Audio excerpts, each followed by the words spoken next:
Hello everyone and welcome to Fight Night Rising, back once again. My name is Khroen and joined alongside me is Booposaurus. And Boop, we are on a very big TFT patch, 11.12. I mean, there's going to be a lot of changes today. We're going to kind of all learn through this together, huh? Yeah, it's 11.12. We're about to, hit puberty here on this patch, and really grow up and see what things can become, because the nerf bat was strong in some units this go around. So we expect to see some new things today.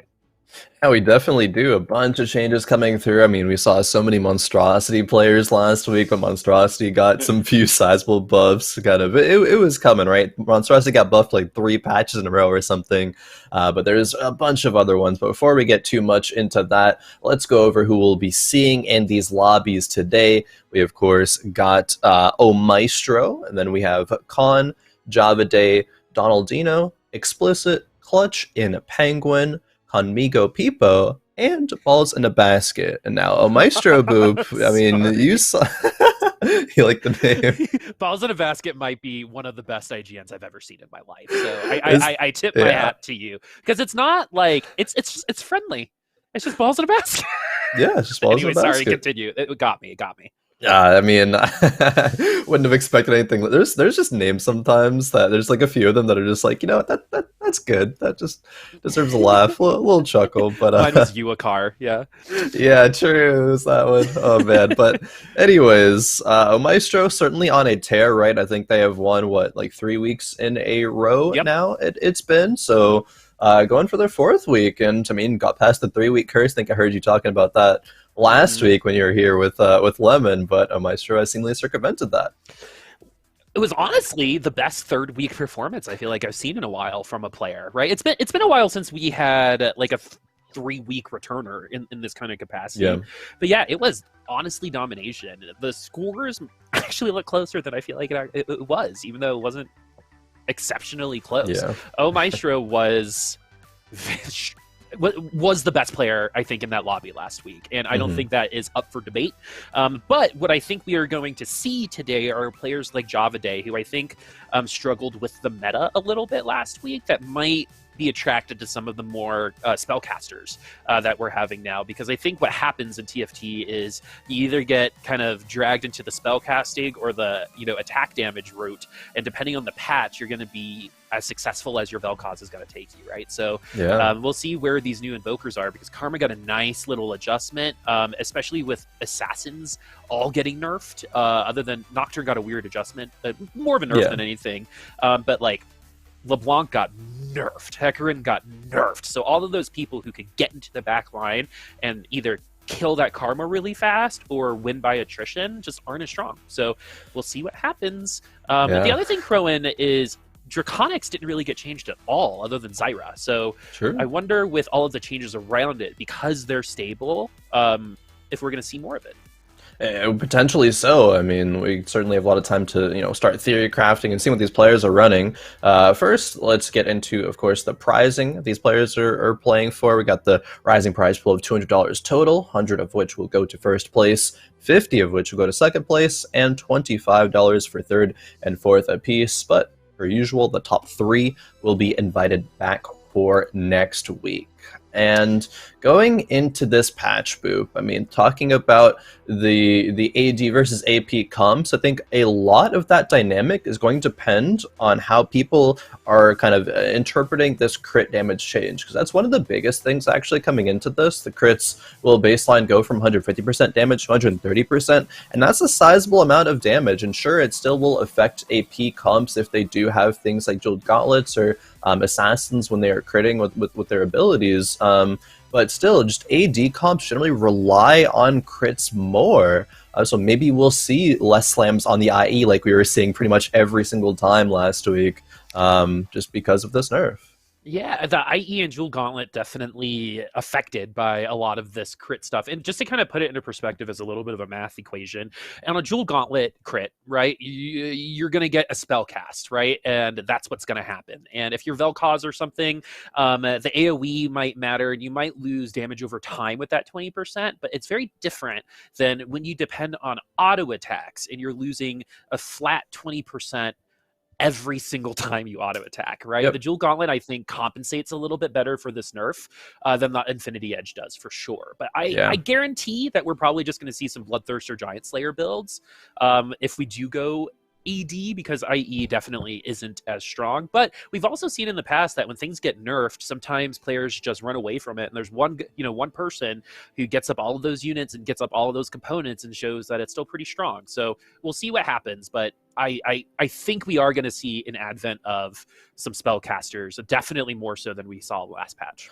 Oh yeah, I'm right there with you. I think we will, and I think that'll be a nice little shift in the meta, because I think it was last time I was kind of questioning, like, what really is the place of AP comps, right? People aren't generally running Vel'Koz or Karma and things like that. If you're running AP, it's either like Brand, or you're going all the way to, utilizing Teemo and stuff. But now, perhaps finally, we've settled on a bit of a middle ground where there are some very, very nice, at least 4-cost carries, not really 3-cost carries for the AP side of things. But either way, we're going to be starting on Omaestro's board, and Omaestro did aggressively try to go for the bow Ziggs on Carousel. Now Hellions, of course, with the Kennen and Lulu, they are still nerfed from a couple patches ago, but the Hellion opener is still a good way to have a strong early game and to go a quick level 8, probably not quite level 9, but I mean, Omaestro with the Ziggs too offered. That's certainly very solid. I believe they did skip a Kled, though, so maybe not wanting to go a full Hellion opener. Yeah, and Omaestro likes playing versatile. We interviewed him at the end of the last game last week that he won, and it was basically like, I keep it open. Like, I don't like committing until I have to commit, right? And that gives me time to scout. That gives me time to, pick up more generalized items. And who said that? Who went on an 11-week streak here at Fight Night was Numano. And so it's actually really interesting to see kind of like the process behind flexible players versus forcers, right? Where Maestro in that last set, where a lot of people thought you couldn't be flexible, was incredibly flexible and won with, I think, 2 or 3 different comps. So yeah, a force to be reckoned with at Fight Night until he's not, in my opinion. So we'll keep it open, and this is one of the more open openings you can get, right? You've got your brawlers in the front. We're probably not going to see as many A-bombs because it now stops at 2 interactions with units. So it's not even going to make it into the back line sometimes. Yeah, it usually won't, especially in the late game. Like maybe early game it will, depending on how many units you kill before it ends up proccing. But not only does it stop if they're hitting 2 units, but also just the damage is going to be lower as well. I believe the armor and MR was a little bit buffed, but it will just be doing less damage overall.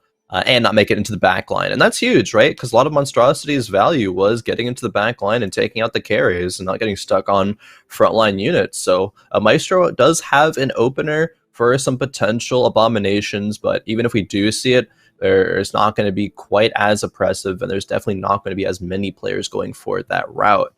Speaking of routes, Maestro has some brawlers on the board, but also has some Dawnbringers. One of the skirmishers, one of the best skirmishers, and Jax did get buffed, so we might see some players still go during that route, even though AD comps in general, kind of the stock is a little bit down. And we still see IEs slammed across the board. I believe we saw a sacrificial IE. Maestro did slam Renans, which kind of does give way to mostly attack damage composition, so players maybe not going for the AP style as much as we might have expected, Boop. Things might change once we get to the later game, but you're right. Friends at home, which AP champ is going to use Runan's Hurricane at the end of the game? Right? Not that many, maybe 0. So looking around the world, the convergence right now, what I'm seeing is backlines are just overall more safe in this patch. So you're going to get a lot more value out of your early game Varus, like you're seeing right now, even though attack damage items or like IE got nerfed, units who auto attack but don't necessarily need the IE are going to get exponentially stronger as well. So some of the skirmishers in the front line can make that happen, but the back line is just inherently more protected with mostly that LeBlanc nerf. And so what we're going to be seeing is less of that kind of assassin opener that's going to delete that backline until like 4-1, even though we do see a Nocturne on the bench right now. But I do assume that we're going to be seeing the Dravens coming back a little bit hardcore. This Power Rangers build that we'll see, especially with Aphelios getting a slight buff to compensate, I think, for that crit nerf. And yeah, we'll see how safe the backline actually is, because in my opinion, that seems to be the reason why they patched this way. Yeah, I believe so, and I think it's really interesting actually to what you're bringing up the Ophelio slight buff. I mean, that is kind of to compensate because as soon as they fix to whereas his ability could crit, you would like to build, IEs on Aphelios. That would just get a lot of value, but now with that not doing as much damage, he does get his ult out a little bit frequently because the buff was, I believe, 100 mana down to 90. So we're going to get that, again, that cash through a lot more frequently. And I think that Aphelios still might be in a good spot with these 4-cost carries and being on the AD side. Our Draven Mordekaiser comp is going to be a bit more powerful, maybe still, but I think that's kind of yet to be seen, as the dynamic in this patch has changed a lot throughout the whole course of the game, right? Even throughout like stage 2, people aren't going to be generally slamming the same items as aggressively. They aren't going to be building the same synergies as aggressively. Now Monstrosity is kind of a big proponent of that, but even still, like Redeemed, I guess the early game Redeemed didn't really get touched. It was that 6th, but the Dawnbringer bonus damage got buffed as well, so maybe people wanting to run more early Dawnbringers. Even Skirmishers, they got buffed at the tier 1 for their maxed health shields as well. So with the Jax buff and that Skirmisher buff in general, because could be seeing more early Skirmishers. So the dynamic of the whole game has changed. Exactly. And even though we're running A-Bomb right now, right, the early game A-Bomb definitely didn't get hit as hard as the late game A-Bomb. So in this particular situation, we're actually going to end up in the middle of these Hellions. And that's going to be okay, because these Hellions are probably not going to be able to take down this Abomination. Just like a lot of brawler comps or a lot of high HP comps, HP as a stat becomes less valuable once we get further into the game. At least we do have a GA, but you're already seeing the, effectiveness of, again, early game Abomination. And it is, gonna fall here, but in the end, without this Abomination, we lose way harder than if we were running a broken comp, right? So it's still going to be okay, but you're definitely seeing the effect of not just being able to get into the back line, take down the carry, and then turn around.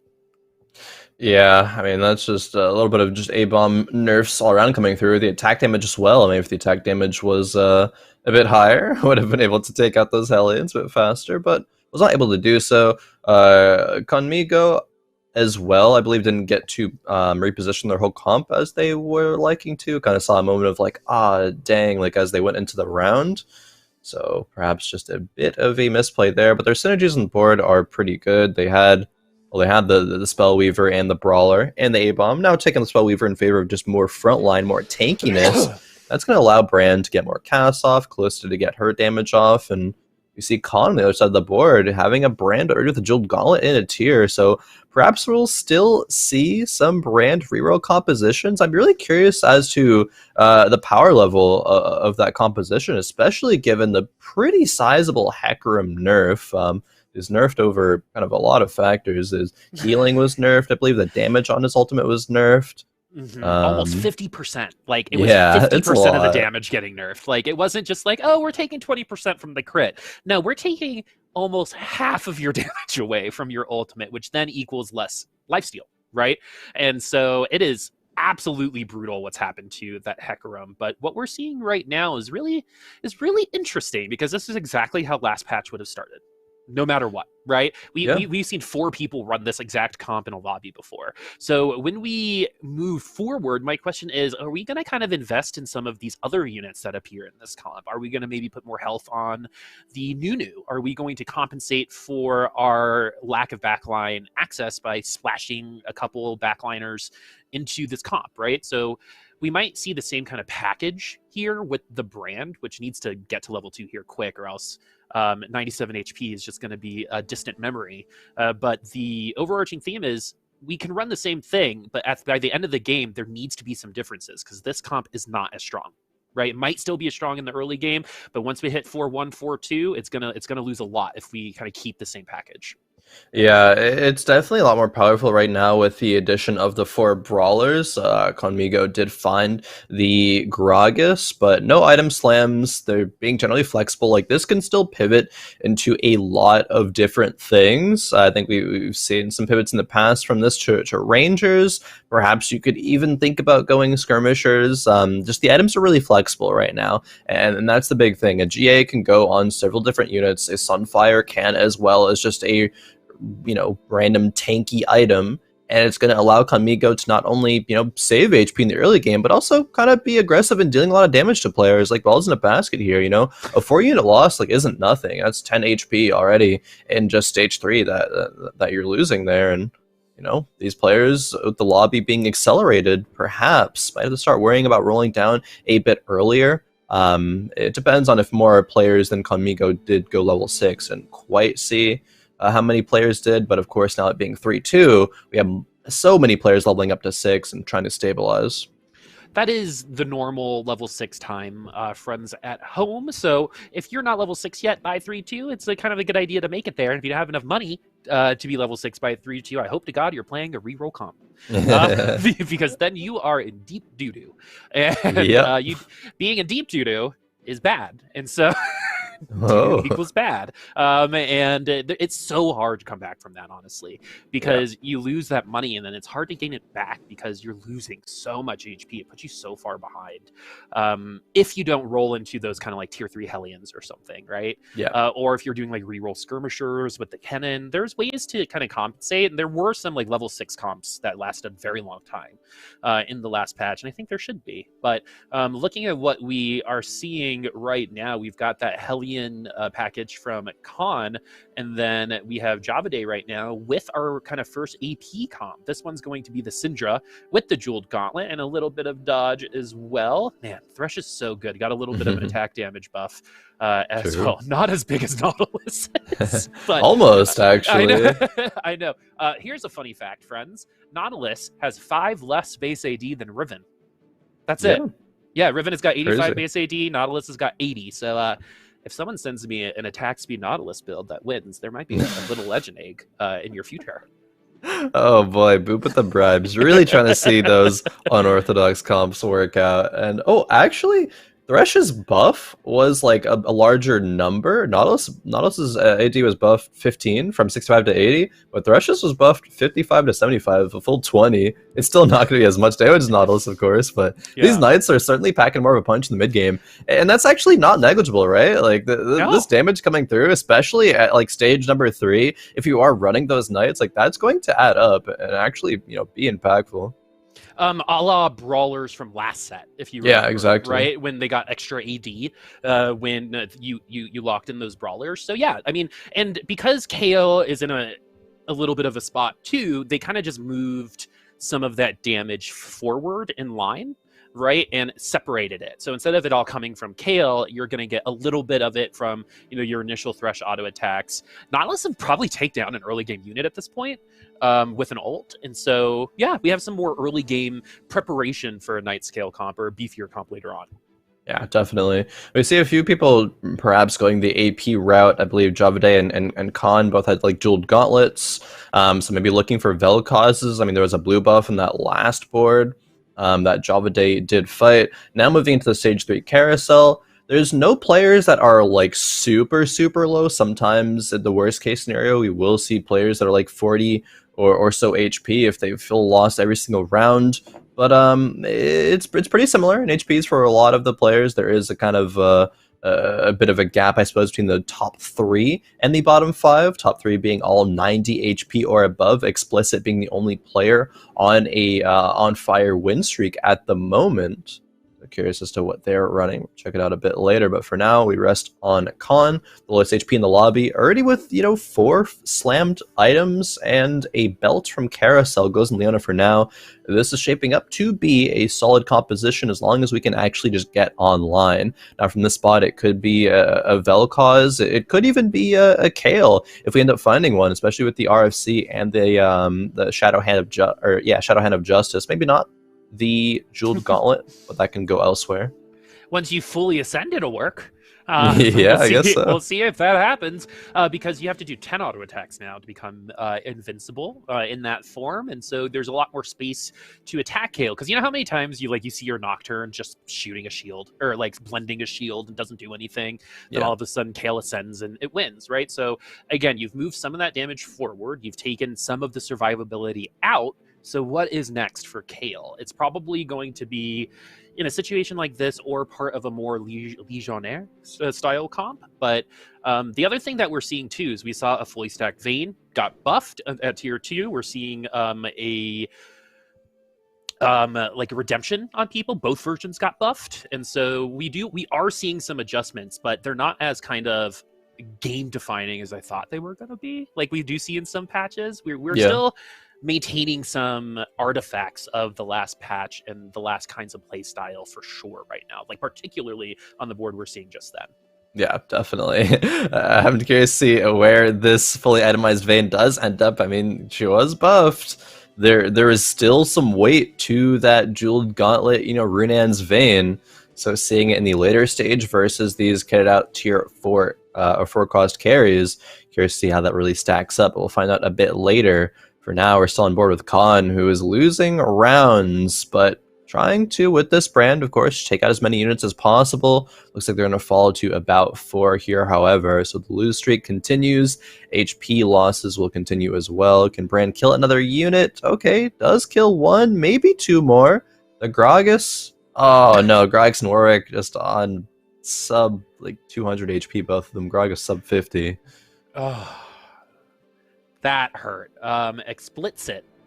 Oh, this was okay. It is a Vayne, but it's not the Jewel Gauntlet Vayne. It's just going to be the IE Vayne for Forgotten. I'm actually kind of surprised that this comp is on as high of a win streak. I guess I say that, but not really, because it did go level 7 pretty quickly. There is just a Volibear Ivern already for the front line, and there's a Victor too with the Shadow Locket. And it's not like Vayne needs to be gaining mana, because of course she doesn't. So those resistances are coming in pretty clutch. And Vayne did get a small buff. So each Silver Bolt is going to be doing 10 extra damage. And with Rage Blade and all that stuff, it's all about stacking that damage. And without items, a tier 2 Vayne is going to throw toothpicks at you. Toothpicks made out of cotton. Right? You could literally catch them with your teeth. But this version of Vayne's a little different, because it's all about stacking that Silver Bolt, right? Especially with that Rage Blade, and then neutering their defenses with that IE. So it's also going to make them more vulnerable to further attacks, and that's really good against the front line, which is going to be targeted by Vayne first off. But I'm really excited to see how this is going to go, because we haven't seen a stacked Vayne in about 4 or 5 patches, and so during the Jeweled Gauntlet Vayne meta, where she was the meta definer, but it's looking pretty good so far. Yeah, it is. And now looking at Khan's board on the other side, that makes sense. These items going on to a Yasuo. There is no Runans, unfortunately, for the Yasuo, but still he's going to be going on a tear. I mean, even at tier 1, it takes out all of Explicit's comp, who was on a win streak. Now, it didn't really roll going into stage 4, so it makes sense that win streak is going to fall, and we use HP as a resource again to get more powerful. So Khroen might end up looking to stack a few rounds and then go a fast level 8. Finds an Ivern too, just naturally as well, and that's amazing, absolutely amazing for the front line. Yeah, and with the Revenant, that means that Volibear is going to get to ult, right? So probably. Right? Most likely we'll get to ult. At level 1, it can be a little different. I don't think there's a Brawler Splash to kind of give him a little extra oomph there. A little kick in the with the Warwick, there is. Oh, okay, I see it now. Yeah. But we don't get any of those Forgotten buffs, but that Ivern in that mid lane is gonna be an issue for some people, because Daisy is in a pretty good spot right now, I think. Yeah. And we're already look at how much weaker Hecarim is. Jesus, oh my god. Yeah, Hecarim certainly got hit with those nerfs, and they were very, very impactful.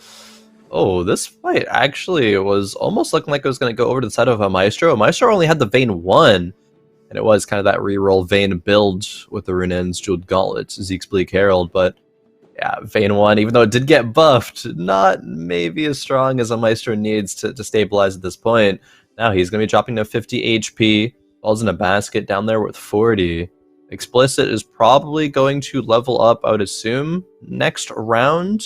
But I suppose with winning that round, they can consider waiting until after the Raptors to go 8 and then roll down.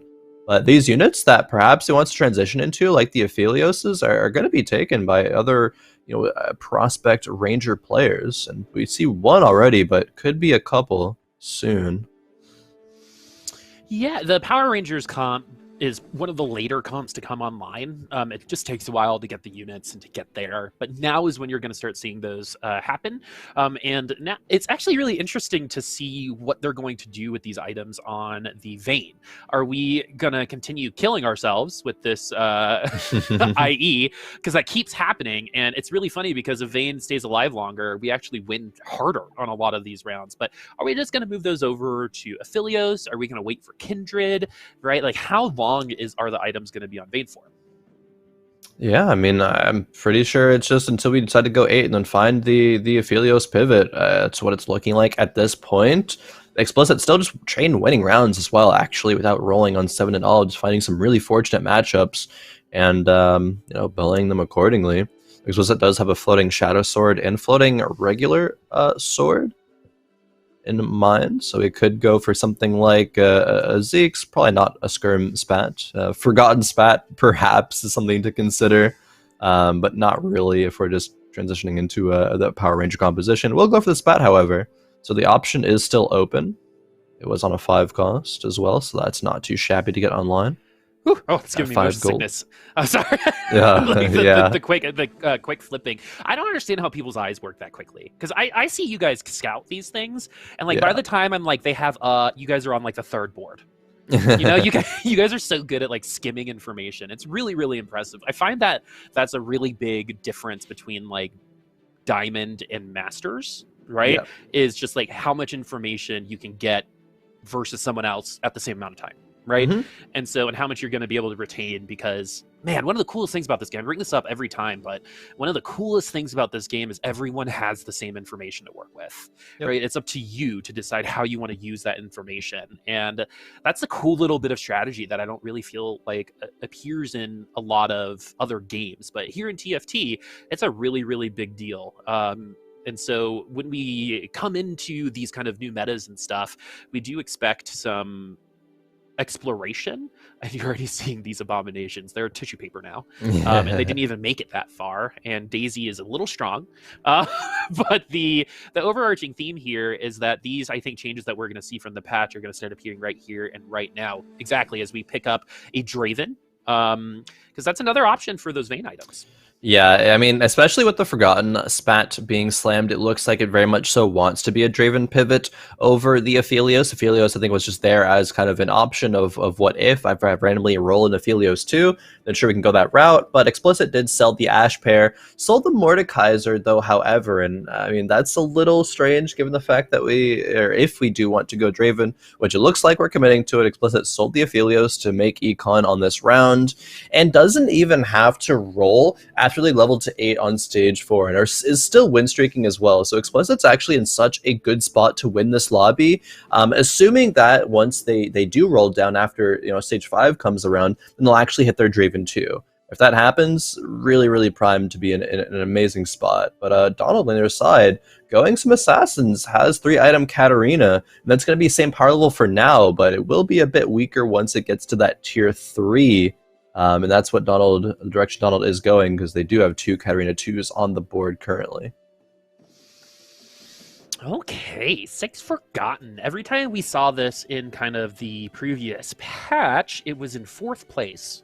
Or something around there, but we have built up quite an HP lead right now, so we're feeling quite good about ourselves. Not, we kind of put all of our balls in one basket there at the bottom, but outside of that, everyone in a position to potentially overcome their deficits or continue leading.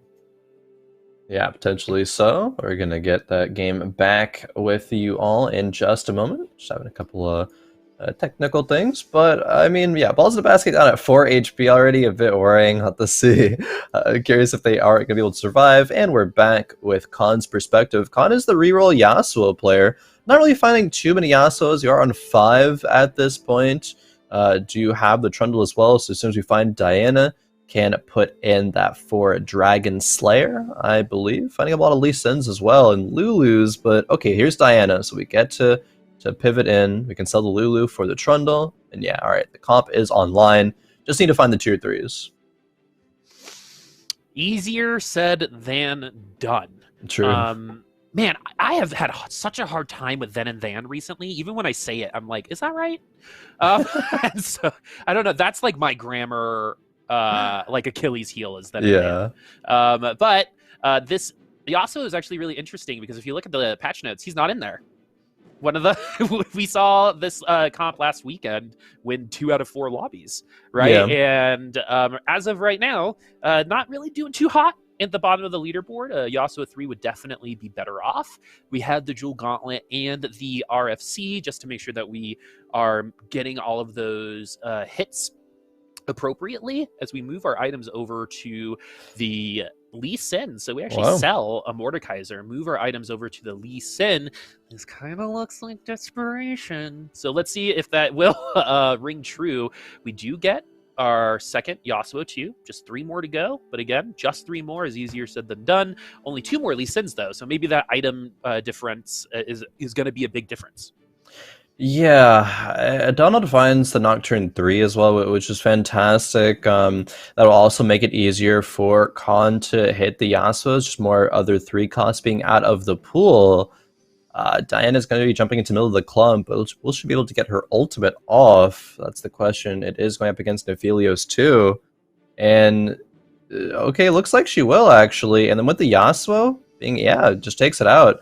And that's going to be a player elimination there from Balls in a Basket, unfortunately. Did not stabilize quite well enough.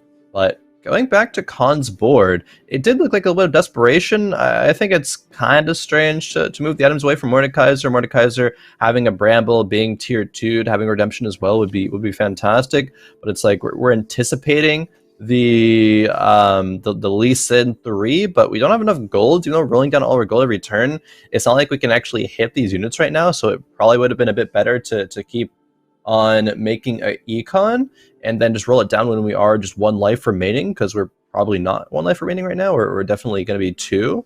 There's a Mordekaiser in the shop as well, but we need to win this round if we want to buy it. Otherwise, we have to lock the shop, and then we're further away from hitting the Yasuo and Lee Sin 3. It's just kind of awkward all around, but okay, we are seeing a Karma composition, Boop, over on the other side of the board here. Yeah, with Giant Slayer. So Karma does do a lot of auto attack, so you're going to get a little bit of percentage there, but the biggest thing is going to be that third mantra, which you're seeing right now. Look at that damage. But is it enough to get through that front line? And the answer is no. Karma, the answer is yes. All right. And that reminded me of like when like in a fighting game or movie, like there's like a pile, then all of a sudden the person goes wah, and the pile just like explodes off of them. Yeah. Right. That's what happened there with Karma. Karma had their anime day today as Nocturne 3 appearing on the board. These are actually some pretty solid items on this carousel too. Where are we gonna go from here? And I also want to kind of point out that Omaestro, who is in last place for the majority of the game, is now in 3rd. So the big thing with Omaestro, again, was that flexibility playing for late game, and it looks like we were able to accomplish that. Yeah, we were able to accomplish that, and that's fantastic. I mean, getting these flexible compositions to stabilize in the mid game is kind of the role of them in general. So being able to just demonstrate a good understanding of the patch, even though it is so new. Or a bit of high rolling coming through, not quite sure which, but both you can take into account. Khan with that carousel did get presented a Mordekaiser, and they locked shop for the Mordekaiser 3. ClutchinPenguin, Nautilus 3.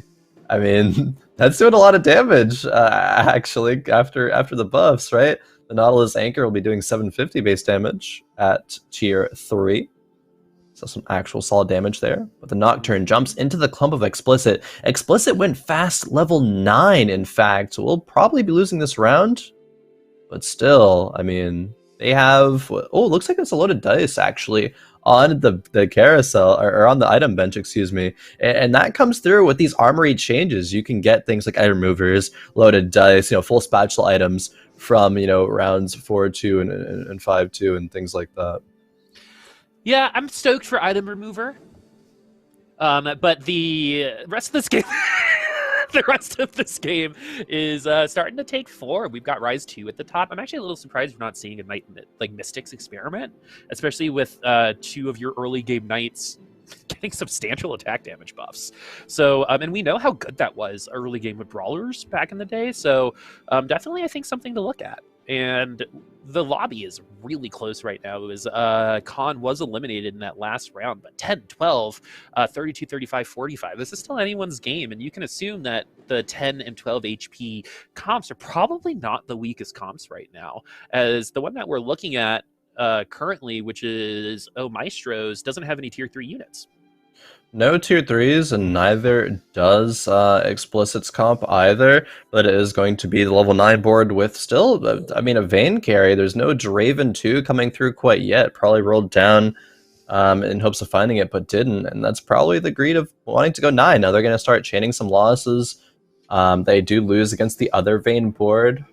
The Vayne board from Omaestro is, yeah, in first place right now, featuring those items with the Forgotten Package, but this Karma board is actually doing a lot of work from Conmigo. It has a Kindred 2 protecting the backline now. There's no Karma blue buff, which is a bit odd when thinking of Karma items, but with the mana, I guess, being only 50 now, down from 60, she can start chaining those a lot faster.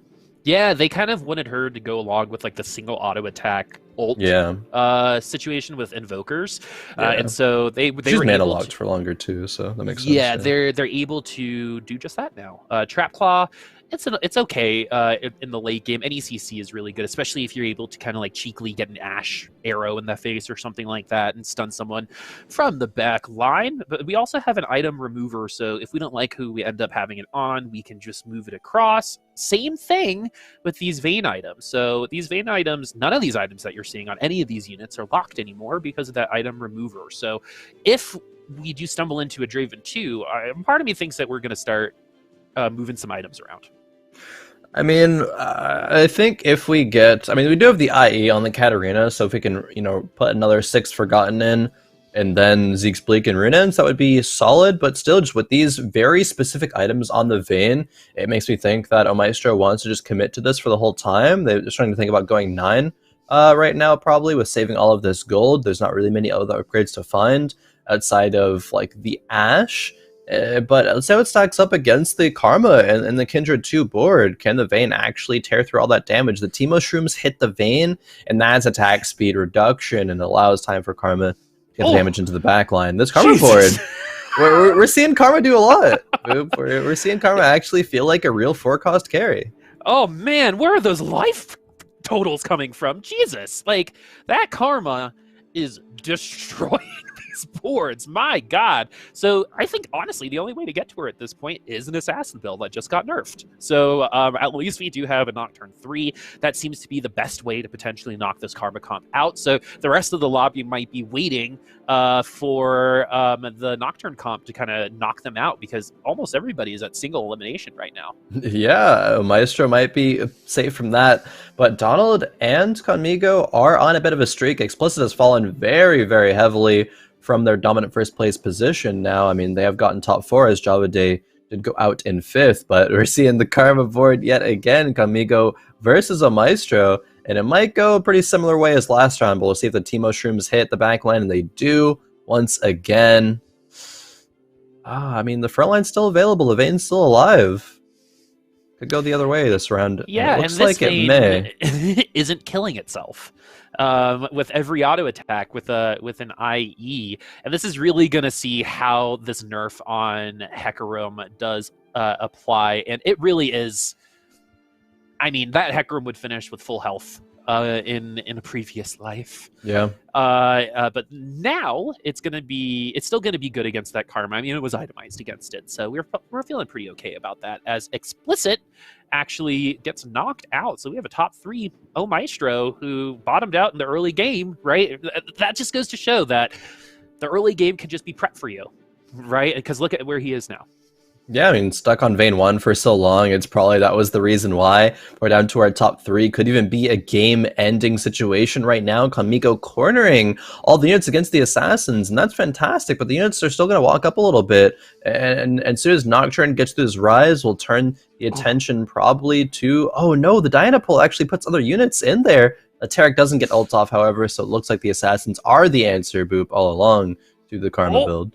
Double knockout? Yeah, double knockout. It's going to be Donald taking the dub. Omaestro with the second place and Conmingo with the third. What a cool first game. We got to see a little bit of everything there. I think that if there wasn't a assassin comp in that lobby, Karma takes it. So I wonder if in a lobby that's a little bit more friendly, if these invokers can do a little bit more, even if that Nocturne was Nocturne 2. Right, yeah. I think the big thing there was the Nocturne 3, but it goes to show that you don't need LeBlanc to win on an Assassin comp, right? You don't need those covens. Maestro said last week that if you want a one-trick Nocturne to master, you can. So someone listened to his own advice and took him down with it. Definitely. Let's take a look at the scores after game number 1. We did have Donald with the Assassins taking first place. So Maestro, I believe, with the Vayne carry, getting second. Conmigo third. Explicit fourth. Javaday fifth. On 6th, ClutchinPenguin 7th, and Balls in a Basket, unfortunately, coming out 8th in the first game. But still, we've seen it time and time again, Boop. Just because you go 7th or 8th in the first game does not mean you can't still win overall on the day. So just going to be looking at some good game 2 and forward performances from those players at the bottom. But I did want to talk a little bit about that dynamic there at the end between those 3 comps. It felt a little bit, I don't know if I want to say rock, paper, scissors-y, but the Karma board was beating the Vayne board, and the Nocturne board was beating, the Assassin board was beating the Karma board, but it was still kind of close between the Vayne and Karma boards, right? There was one fight that came onto the Hecarim versus the Karma, and, actually, the Hecarim did beat it out. Yeah, the Hecarim did take that. So that was more of a 50-50, I think. Yeah, for sure. It was very, very close. But even if the Assassins weren't there, the Karma board might not have taken first place, and I think it comes down to a lot of positioning there, a lot of where the Teemo Shrooms hit. But it's still very interesting that with the Vayne buffs coming through, and you don't have to reroll for Vayne 3, for her to feel like she can actually be a powerful carry, and the Karma buffs coming through as well. I mean, she was still doing well. It comes down to, I think, the conversation of what build is going to be the best for Karma. Are Giant Slayers actually going to be good now that there's not going to be as many monstrosity players? Like, sure, it'll still find a bit of value in the late game, but early game is really going to be, I think, the key there, and if we're actually going to want to slam that item or not. Exactly, and you can go, usually when you think of Karma, you think of things like Hextech Gunblade, things that are going to keep you alive through AP magic. What is it called? When you gain health through magic, there's like a specific term for it. I'm blanking on. Like spell vamp? Spell vamp, yeah. So you actually get, some of that spell vamp from the Hextech Gunblade, for example. I've seen Archangel Staffs on Karma, and I also believe that Karma is probably one of the hardest to determine best in slot right now, because no one's really done anything with her in 4 matches. So I can expect another Karma. You could maybe expect another Karma comp with 3 totally different items this time, and see how it goes. I believe we'll probably get one Karma comp a lobby at this point. She seems to attract, that type of character seems to attract pro players. For some reason. Some pros love Karma, and so I expect that we'll see her. It seems like a solid, really good mid-game comp right now, especially if you're able to lock it in early. That late game presence, though, is going to be what's going to be a little bit difficult. And I think if you are going to win that lobby, like you said, you're going to need that Teemo 2. You're going to need some damage items on that Teemo, and you're going to need to kind of have that go right for you. But Karma's good at that, right? Because it's random targeting. So sometimes you just yeet what you need to yeet, and it works. Yeah, same with Teemo as well, also random targeting. Interesting. I'm kind of, the word random targeting definitely has like a kind of bad taste in my mouth, and that goes all the way back to, set 2 with like Azir soldiers spawning, on your Azir, and your Azir soldier spawns in some random frontliner that doesn't matter. And it can be the difference maker in some of these fights. It does come down to a lot of just fight RNG that's inherent in auto battlers, right? But still, there are going to be ways that you can mitigate that. You can spread out your composition versus Teemo as opposed to just clumping in a back corner. Now, that does be awkward. It is awkward when you do have to think about assassins, because you want to clump versus assassins, but then unclump versus Teemo. So, every single TFT game has its own story, has its own way that you have to circumvent all of that. But Donald, of course, did it well in game number 1 with the Assassins. I'm curious to see if they're kind of like an Assassin spammer, if they want to still keep to go to this Nocturne route. They do level to 4 and have a kind of flexible, open early game. just no assassins, presented at this point. But Explicit perhaps thinking about Lissandra and Vladimir. Now, these are two units that I think have been pretty favorably looked upon in the TFT community as good early game units, but they did get a little bit of buffs, right? Vladimir max mana went to 85 to 80, and Lissandra damage on her abilities did get increased as well. It wasn't by a super large amount, but still, it's going to be impactful. I think we might end up seeing some players go a Lissandra, renew or reroll style. Yeah, Lissandra got what I like to call a burf, which was part of her kit got buffed and part of her kit got nerfed. So the primary damage got buffed at all 3 ranks. However, the secondary damage got nerfed at ranked 1 and 2 and then buff at rank 3. No, it's all buffed. Sorry, I can't read numbers. So it is all buffed. Yeah, it is all buffed. So I am wrong. She's just stronger. So put that Archangel Staff of Immortality on her, because that is gonna be hilarious. That's gonna go on Vlad as the unkillable frontliner. Vlad with Archangels. I think actually with Archangels getting so many buffs recently, they got another buff in this patch. Archangels Staff of Immortality goes from 350% mana to 400%. And the Archangel's regular staff goes from the AP ratio going from 40 to 45. So I think if you throw one of each on a Vladimir, he can actually become unkillable. It's pretty insane. So I believe this will be a fully committed Renewer reroll in this position. Renewer buff in the early game is going to allow a bit of survivability. I mean, throughout the whole game, right? And the Vladimir, as soon as he gets Vlad 2, then some kills can actually start to come through on these rounds. And we do need Lissandra items, however, because these rounds right now are not looking too great. I can't believe I was like 150 to 165. 165 is lower. Numbers are hard, Boop. Numbers are hard. I used to teach children, Khroen. I used to teach math. Can you believe it? No. I bet every one of those children has math anxiety now.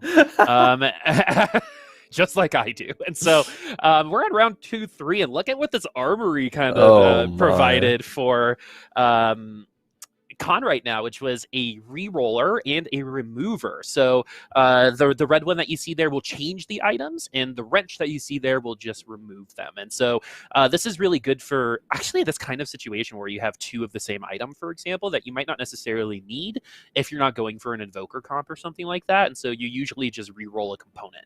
Yeah. Most people won't re-roll full items. It's too risky because, again, components are more flexible. So if you re-roll just a component, you're going to be feeling a lot more flexibility when it comes to the decision that comes after. Exactly, and unless you have just perfect items already, you might re-roll like a item that you get on a carousel or like a dragon or something like that, a neutral round. But definitely, I feel like this is going to come into re-rolling a component. Not going to do it now, however, just because we're kind of being flexible. We're just playing Draconics to get a bit of that economy stabilization and take out most units. Didn't end up winning that round, unfortunately. Balls in a basket. Our first player to go 8th in the last game is the only player at 100 HP in this game, looking to turn things around a bit. I like how they have a picture of Khroen in the bottom left of their screen. Oh my god, I didn't even notice that. Yeah, just Khroen. So when are we gonna do like the TFT like fireman calendar? I feel like there is a very large opportunity for some charity donations because Magic does that every year, right? I didn't actually know. Yeah, I'm pretty sure Magic puts out a calendar every year people buy, and that's fun. Like some charity, right? And it's super body positive, really representative. It's really cool. I think that charity is always something that is like really important to the community. But yeah, I think that TFT has so many like legendary personalities doing something like that could be really funny. Because just imagine like K3. Just posing in a picture. That's content. Soju. Anything in TFT Soju related is just content. That's just going to be the name of the game. Yeah. It's just content all around. Or even do the units, right? We have just enough pool party skins. Anyway. Ideas are going wild. I know, right? I still want to see my 2-space unit. But anyway, the tier here might legitimately go into those Archangel staffs. Could be a blue buff as well. But I like the fact that we're kind of moving some of our damage in this particular opening to that Vlad and to that Lissandra, because we can't use the Covens really to do it anymore, because that LeBlanc got... Let me just read you these numbers real quick, friends. Yeah. The ethereal change damage went down from 250, 500 to 100, 150 to 250. So at level 1, it's a 50% damage decrease. The chains are no longer 2 seconds flat. At tier 1, it's nerfed. At tier 3, it is buffed. And the health goes up a little bit, so way less damage, a little bit more survivability. So the idea here, I think, is to not have her be a true assassin in terms of kills, but be a support assassin in terms of CC, which seems like that is the goal here right now, because look at just how much less damage she's doing. Yeah, a significant chunk, right? As you're saying, about 50% less. Not quite at tier 2, it's not quite 50% less, but still a lot less damage. Some assassins on this board from Balls in a Basket, but I believe Donald was also running some Nocturnes and actually had 2 items in the Nocturne already between the Zeke's Bleak Herald, and I think it was an IE or something of the sort. So while Balls in a Basket is going to win this round, it might actually not be great to win this round because we don't go on any streak. Our gold's only at 10 right now. We're holding a lot of things on the bench between Yasuo and Lee Sin pairs, selling the brand. So at least we got that going for us. 2 Nightbringer with this Vladimir, but he's going to probably find his way out of this composition soon. And yep, scouting your competition, seeing the other assassin player. Seeing assassins contested, Boop, generally means that both players are going bottom 4. That's just what we've seen recently, traditionally. So who is going to be bullied out of this composition? That's, I think, the real question on mine. Maybe both players, maybe both pivot. But it seems like with the item slams from Donald, probably a full commit, though. So the move is on Balls in a Basket. Do we commit or do we pivot? It's funny, like, it kind of reminds me of, like, you know, in Lion King when Nala and Simba go to the Shadowlands? Yeah. Right? When you're sharing a comp, it's like that movie ends there. Right? Like, it just ends in the Shadowlands, and we'll see what happens.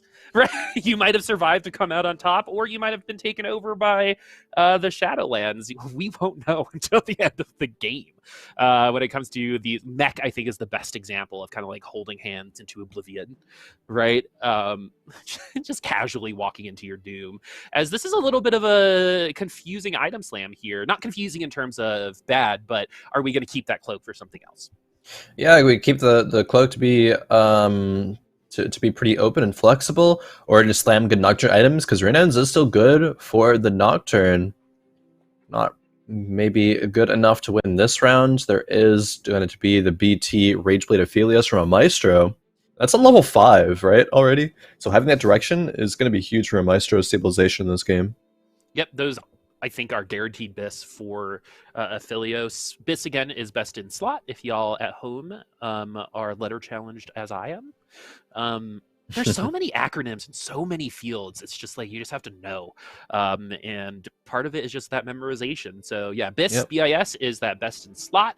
And whenever we say that, that means the item that is currently on that unit is the best possible item in terms of top tier damage or defense. Because what you're seeing on Aatrox right now would not be considered BIS. But it might be for this comp, right? Where you need a little bit of a front line and just delay it so you're really weak backline, little bit stronger backline right now can do something about it. Funny enough, none of the A-bombs have items on them. No, they don't. So this abomination, okay, it might now, yeah, as the Warmogs does get shifted over to the new, the Bramble on the brand. Bramble brand. Some nice alliteration there. But no damage items. And of course, the Abomination being nerfed, I'm not sure that ClutchinPenguin's actually going to continue this win streak with this board. It might versus the Assassins, because it's just a Nocturne 1 still, and with all the little block nerfs, of course, coming through. Warmog's new, he's just going to be actually literally consuming units as soon as he gets every single ult charge through, and happens again. So it's going to be good enough for now versus the Assassins, but probably not good enough for some of the other boards, say like the Aphelios that we saw a little bit ago. Hopefully ClutchinPenguin doesn't turn into ClutchinPenguin by the end of the game, because that is, not a position you want to be in. That's why I always really respected like Blade Master players or like 50-50 players. I don't understand how you're able to put yourself through that, or open forters, right? Where you're like, I have to do this thing on this turn or else I'm an 8th. right? So much pressure.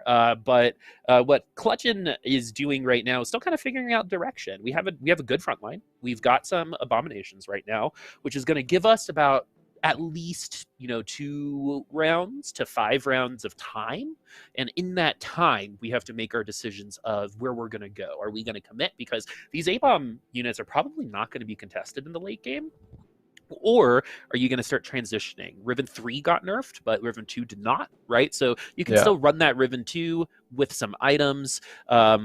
Maybe you can put in your Yasuo a little bit later, transition out of this, but with that Bramble, with the Warmogs, we have an opportunity to potentially keep this for a little while longer, as I think the HP itemization is a compensation for the fact that you're not getting into the backline. So you have to be a little bit heavier so you can eventually get there as you function as a tank for the team as opposed to an assassin. Because you used to build like Runins, IE, that kind of stuff on the Abomination. Yeah, a lot of times it was Tankium on the Nunu, and then the IE and Rinans on backliners like Brand and Callista. A bit different this time around, and now finally we get offered a damage item. Will it be in the form of that spectral giant slayer or not? I mean, ClutchinPenguin has that decision to make. We have to think about the fact that there's probably not that many other A-bomb players, but we are seeing a couple of trends, I think, already, Boop. We're seeing people build a couple of assassin players, some ranger players, and then some was it assassins? Oh, and Yasuo's as well. Actually, people are still going that route, even with the Jewel Gauntlet nerfed, and that's going to be coming through with the crits. But still, true damage is going to be true damage, right? We already see one Yasuo when Clutchin was scouting fully itemized, and there was other items, I believe, a Shadow Hodge and a Jeweled Gauntlet on another board. On like a Lee Sin is just the item carrier that wants to be pivoted over to a Yasuo right now. So there are some comps that players are landing on already, and it's up to the other gamers to be able to at least counter that or build something just a bit stronger in general. Yeah, these gamers are definitely. I'm sorry, gamers. I don't know why I said gamers, but it just hey, it just rolled off the tongue. You could just be referring to me because it's Pride. You got it. We're good. True. There we go. Right. It works. When I first saw that, there's this whole subreddit called that. I was like, I could have thought of this. Why? Why did I think this is so simple? But we have Omaestro and Clutchin both on fire right now. Interesting that Omaestro is on fire in the early game because that is not normal. So I wonder if this actually might be a little bit of a detriment a little later on, right? Because when you're used to kind of stabilizing at 50 HP, slow playing a little bit, getting to 8 and 9, right? When you have this lead, sometimes you can get a little frivolous, right? and start spending a little bit more, get a little overconfident. But I don't think Omaestro is going to do that. But we already have 4 Nightbringers locked in. Oh, this is the Aphelios comp. Yep. So, of course, we're on fire at 90 HP. This is a late game comp already. So reverse everything I just said. Now that we're on the board, right, these are late game units. We're kind of already transitioning into the late game, skipping part of the mid game right now. Yep, Omaestro had landed on that Aphelios at level 5. Also, the Shadow Sunfire is coming through for Omaestro as well, and not generally an item that people are willing to slam, but will be the case this time. It will still deal damage to Sejuani herself, but damage more frequently to the rest of the units. And now we're seeing explicits, renew or reroll kind of come through, but still no Lissandra items, and yeah, gonna get, 4-0'd, not 5-0'd. Still a long way to go for this comp to stabilize the R3 items on the Vladimir, but it really didn't do that much, unfortunately. It was, that's when you're like, I'm throwing for carousel. Yeah. But I guess and it so. has to be tier 3. But looking at this, Maestro has straight up bullied the rest of the lobby. There has been a lot of HP taken away from a lot of these players. It almost feels, as of right now, going into 4-1. If we hit that Aphelios 2, we're going to be top 2. And we've seen Omaestro play Power Rangers before. When we talked to him last week, he said it's a really fun comp. He likes playing it. And in my opinion, I think it's probably one of the highest skill-based comps in the game. Because if you see Power Rangers comp in gold, it's in 7th place, or in 6th place, because positioning becomes, a thing when it comes to these Power Rangers. But we're picking up some units like the Nocturne, So this might not all be settled just yet. Yeah, I don't think this will be a Nocturne pivot. Probably just stealing them. Yeah, I think it just landed on the board and just hadn't sold it yet. Yeah, we'll do so right now, however.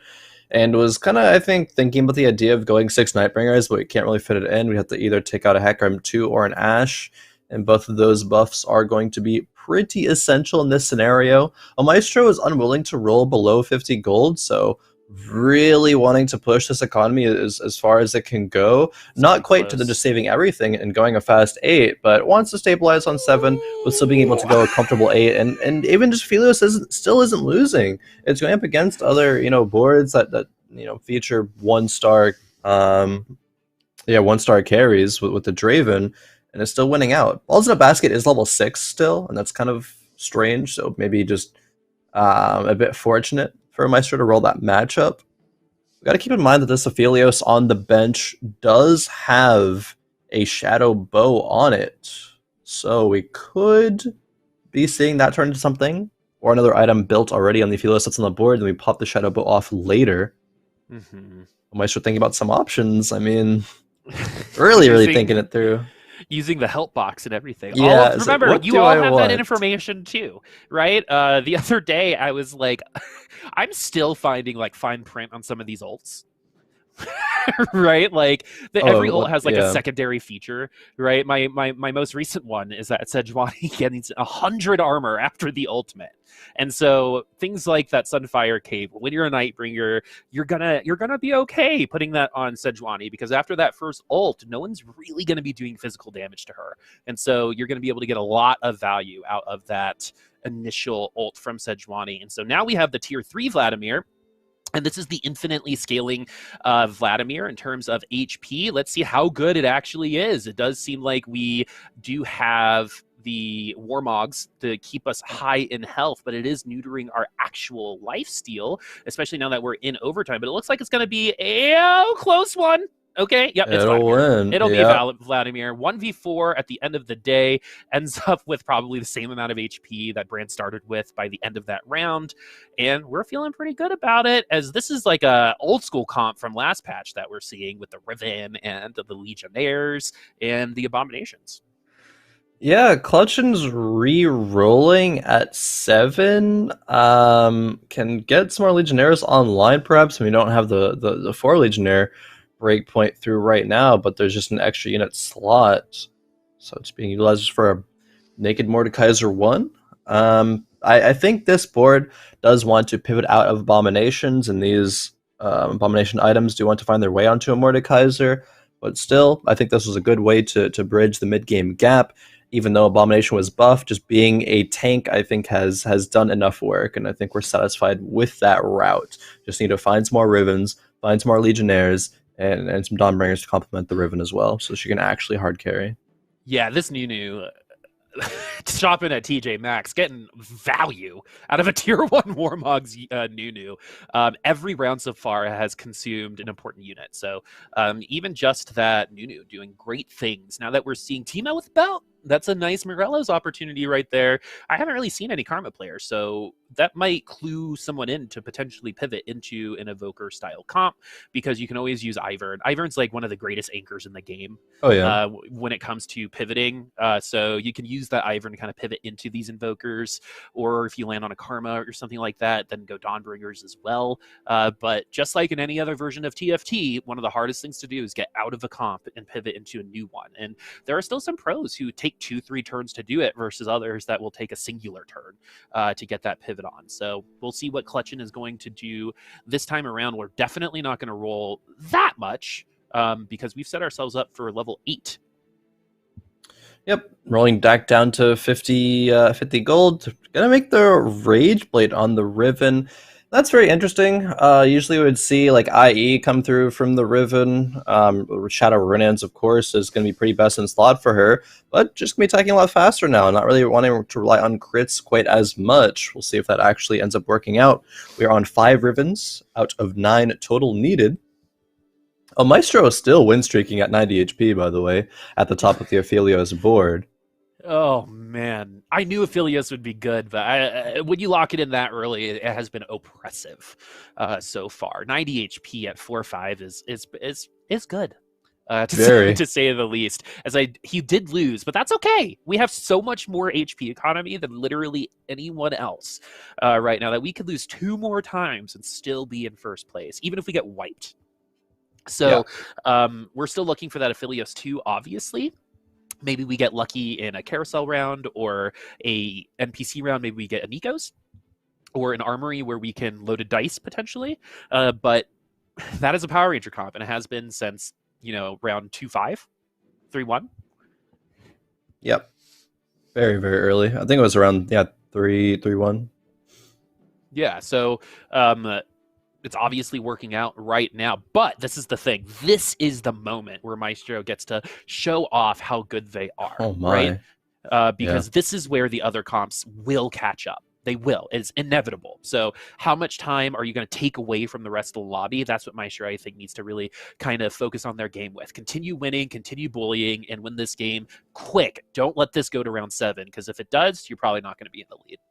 Yeah. Oh, Javaday has crafted a very nice composition here, and it is featuring Vel'Koz, one of the first Vel'Kozes that we have seen. And Javaday was the player who also grabbed the Teemo on the carousel, and his main Morello's Teemo with that belt he had. And the Invokers, of course, being paired with the Syndra, have 6 redeemed online as well. This is a solid comp, and Javaday, I think, was one of the players that you were talking about earlier, Boop, to start, maybe shaking things up, maybe being one of the players to actually contest Omaestro, and being victorious on the week, and certainly making a good case for it, I think, with this comp here. Yeah, he definitely seems a lot more. Maybe it's because it's the second week too, just a lot more engaged. Like that's a rough word to use, but like what I'm trying to say is like the decisions seem to be coming easier today. There's not as much like forceful thinking, it's just kind of flowing. And when that happens, right, when we see people dancing, when we see people really vibing with their games, right, even when they're losing, what happens a lot of the time is they'll start winning. Right. And so now we have the Nikos, and now that we feel flexible and we feel pretty good about our positioning today, we should feel okay with competing for that top spot. As explicit running Sussy Soraka, it's my favorite. Oh, no. Thanks, Socks. I appreciate that one. And this comp is going to be mighty interesting to see, as we haven't seen this since the skirmisher meta, really. Yeah, no, not particularly so. I'm curious what Javaday does with this Nico's help. I mean, it'll probably want to just come through on a Teemo 2, but there are some other units in the bench here that we got to think about. There is the Ivern and the Heimerdinger, and we can drop 6 redeemed. Don't quite need that online, even though it was buffed, I believe, coming into this patch. It's going to be what is it? The armor, MR, and the ability power actually goes up at 6, redeemed to 60 from 50, but it's not going to do anything, especially to that refracted Dragon Claw on the Vladimir. So seemingly a pretty unkillable unit, that Vladimir. Good luck, everybody. Sunfire Kates for days. That might not be enough. We'll see. that was like a very intentional. I think that Vladimir build was always supposed to be good, to be honest with you.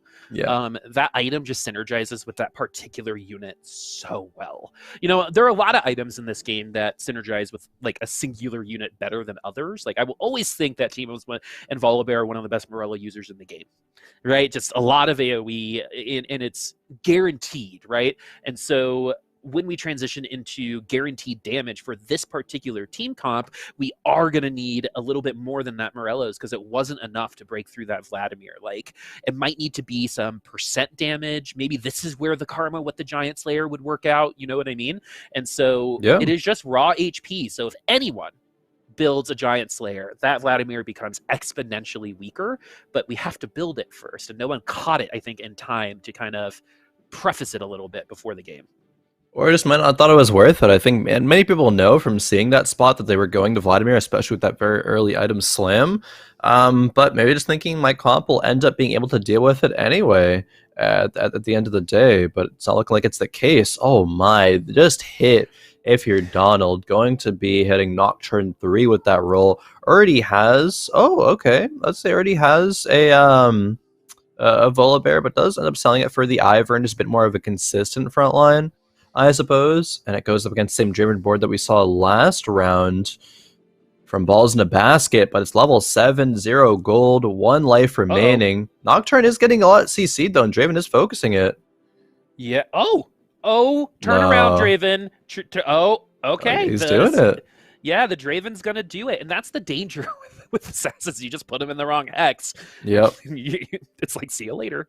You put them in the right hex, you're like, see you later. Right? It really, really matters. And that is why you have to scout this out. That Nocturne was in a position where after that Draven got through that first unit, the closest unit was that Nocturne. So he turned around, killed him. And the unfortunate timing was that when the Revenant came back through, Draven just killed another unit. So there wasn't even like a transition of a second unit having to go through before he can get to the Nocturne. It was like the Nocturne came alive and Draven was like, hey, how's it going? And that was it. So Nocturne 3, it wasn't even a ton of CC either. It was just raw damage from that Draven taking him down. Yeah, raw damage. I mean, that's Draven's specialty. And okay, Donald is going to drop the Covens. The Covens aren't really buffing any strong AP unit, given the fact that the only real itemized thing is the Nocturne here. So he's going to put this, Zizirot on the Ivern. Another one, Zizirot on the Ivern. And then just some defensive items for the Viego. Viego, of course, steals units and can be the difference maker in winning and losing some fights. But Donald isn't really scouting in these rounds, so doesn't. Okay, fortunately, Viego does jump into this clump. Might end up stealing a Soraka. Will try to do so. Cast comes through. Is there enough damage, though? There is. All right. Oh my goodness, that Soraka is beefy. But yeah, that Vladimir not beefy enough. You see how easy it was for that Nocturne to just get through that damage. Yeah, I mean that HP. A lot of it did come through with getting the stealing the Soraka. So Soraka kind of mana reaved the Vladimir, and all that coming together meant that Nocturne took him down. Nocturne could have taken Vladimir down, I think, anyway. Vladimir is really, really good versus AP comp, especially with that Refracted Bramble Claw. Of course, can't get crit as well, but still, just the raw damage out of a Nocturne attacking so quickly with the Zeke's Herald is going to be too overwhelming. If more units had survived and Viego didn't get that steal off on the Soraka, probably could have done it. But with it going over to Donald's side so fast, there's just no way. Yeah, I actually think Rise might be a cool holder of that Archangels as well. This is a nice little itemization for Rise, too. He's pretty good when he's a tank. He is going to lose HP throughout all of it, but no damage coming in from any of this map. Look how tanky he is, just eating those Mordekaiser hits. Only a third of that damage. Oh my goodness! To be honest with you, Rise tanked 4 units during that round, and so that roll on the Warmogs ended up being okay. Yeah, it gave enough time, right? A lot of the assassins to get the damage through, and also Viego ran into the Yasuo, didn't quite steal it, but brought out to 1 HP, and it was taken out by some form of AoE. So the Viego has really been the key difference maker in the last 2 fights from Donald. I think if Viego wasn't found on the carousel, and there was still the 4 assassin board, like Donald would be eliminated already. Interesting.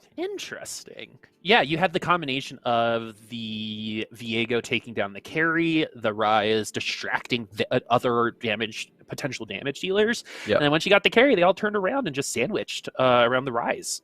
That was really cool. That was obviously not like on extreme purpose because it was a Thieves Club roll. Yeah, but exactly. I think that, surprisingly enough, that was probably one of the most beneficial Warmogs on a Rise that's ever been done in TFT.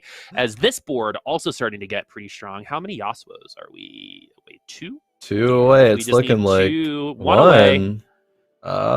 Can it come through? Not quite yet. Not enough time, but there's still going to be a lot of life remaining for Khroen. And it's up to 6 Nightbringer, actually, with the Nightbringer Spat, Mordekaiser. So this is really, really good. Usually the composition would remain at 4 Nightbringer, 4 Dragon Slayer. We've leveled to 8 and have the Spatula coming through. Is it going to be good enough for the Vladimir? No. The Soraka and the backlines, the Mana Reave, and just the raw damage is too much. Now the Vladimir is going to start tanking the Mordekaiser, and look at how much HP this Vlad has. It's just every single bar. I can't even count how many bars of health there is there. It's just like that clown balloon that just keeps getting up. Yeah, right. Yeah. No matter how hard you punch it, it comes right back at you. And we're so close to making this comp a lobby-winning comp, to be honest with you. Oh, no. I think that was the right choice. Darius, yeah. You have to sell something there. Exactly, and you're close to that Lee Sin 3, and that Lee Sin 3 has items versus that Darius that doesn't. And so we're just going to get that debuff on the Darius to start, and hopefully get some true damage going with the Yasuo. We're frontlining it, even with the RFC. Yeah, it is getting benefit from the Locket, however, but versus Javaday, I mean, Yasuo is on the correct side of the board, but is going up against a Teemo 2. Takes down the Kindred immediately, though. That's big. Now it can start to turn its attention over to the backline carries, and it does. Vel'Koz's cast comes through, but Yasuo, especially being tier 3, is much, much too powerful for that. Javaday is going to end up going out, and is it a bottom 4? It is going to be. Wow, even with Teemo 2, Vel'Koz 2, Javaday bottom 4 is that game. That's something. And Maestro probably has the 5th weakest comp on the board right now, to be honest with you. Remember when we were like, it's gonna catch up. The power levels are going to catch up. And it's going to be a lot more intensive to keep that going. And I think that attrition gets us a top 3. And so that comp is still pretty strong, like regardless. I mean, I think most Power Ranger comps can, coin flip a lot of other comps, and the game can maybe give you like your 2 out of 10 chance sometimes based on when your Aphelios ults, but this is super close. It would be funny if we ended at 7-1 with Maestro in 4th place. But now we've got a Riven 3, which has gotten an okay nerf. So we'll see if we're just kind of in a more healthy spot or we're in a I don't belong here spot. I mean, it definitely can't. Yeah, definitely can't stand to the Yasuo, especially in that 1v1. There's just no way. ClutchinPenguin's gonna fall. Khan's in a really, really good spot to potentially win the lobby. Explicit even with how kind of, I'll just say, like how scuffed this Renew reroll was looking in the early game. As soon as it comes online, the 3 stars are there. It's just so strong. Explicit is in 1st place right now. It is only 10 HP, but still on a win streak. Ooh, Khroen going for the Kindred. At least the Zephyr. A couple Zephyrs coming through. Explicit not getting one, unfortunately. But we'll get a Shojin's. Looks like double Shojin. Lissandra perhaps coming through with that. Yep. Okay, tier 3 Lissandra. We got the Invoker up there as well with the Karma. Coven buff on the Soraka. Frontlining Vladimir. This comp looks odd. Like, I think in terms of the eye test, this is weird. But it actually makes sense because you see 6 Nightbringer, 4 Dragon Slayer somewhere, and you're like, that comp's good. And then you see this, and you're like, there's no way. But the interactions of the items and the units here are just so valuable. When Lissandra ults, Soraka will probably ult as well. And with that static shiv, it's going to be doing even more damage for that 2nd round of ultimates, or even this 1st one, because Soraka did just ult.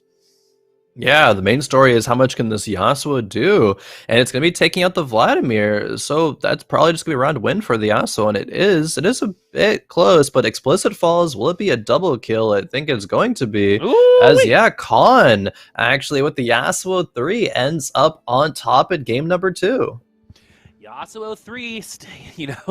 Told him to leave, but he's still here. He's still getting the invite to the party. He's a little bit of a squatter.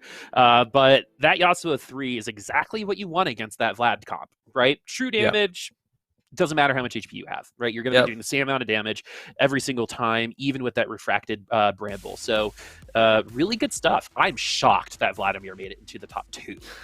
To be it was looking very, very rough. But those other 2 comps were strong. Yeah, they were very strong, right? There was Omaestro had the Rangers online. Didn't quite get to see like how that board really shaped up against the other boards because we were watching other players. But even with that, and then Yasuo 3, Riven 3, and it was just a bunch of tier 3 units versus the Rangers, and so I mean it really is not surprising that Yasuo comes out on top in that situation. I think with the items that Yasuo had is very, very much best in slot. So curious to see how the scores are looking after the 2 games. Omaestro getting I believe a third that game and a second game number one, but there still are other players who came out with victories. So yeah, scores are being all tabulated right now, Boop, but we're still seeing some trends after the first couple of games. I think a lot of meta and compositional questions that we had leading into it, and we're starting to answer these questions a little bit. We see some players going these AP routes like Javaday did in that last round with a Vel'Koz Teemo. It is very surprising that that board got bottom four, while say like the Renura reroll did get to like second place, right? But Yeah. what are you making of it as we see things already? I think that we're answering some questions, but there's definitely more questions to There answer. are, yeah. However, the interaction of the comps that we're seeing, it's not as much like Jax versus Jax or Mordekaiser versus Mordekaiser, right? We're seeing some hype fights here, and I specifically feel a difference in how these rounds are going, because I think we're getting more diversity in terms of matchups. Yep. We're not strictly getting, again, Jax versus Jax matchups, or even Karma versus Karma. We're getting the Hecarim versus Karma. We're getting, Power Rangers versus Vel'Koz, or Skirmishers versus Vel'Koz again. And I think that is adding a little bit more variety. Some of these rounds have been hype, so hopefully that kind of continues on. And sometimes that's because we're still kind of discovering, and once we solidify things, we'll see less diversity. But I'm hopeful. And I think, seeing the reroll prowess, especially with the Yasuo, I think at the beginning of like a set or a new patch or something, reroll is generally just easier to pilot. So that's, I think, why we're not seeing these like Aphelios or Draven compositions come out on top instead. But I mean, there's still more to discover about this. We could end up seeing that dynamic switch. We could not. It really just depends on how it ends up. But we are going to be going to a break. We are 2 games down, 2 games left to go in the future. But don't go anywhere. We'll be right back for more Fight Night Rising.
Hello, everyone, and welcome back to Fight Night Rising.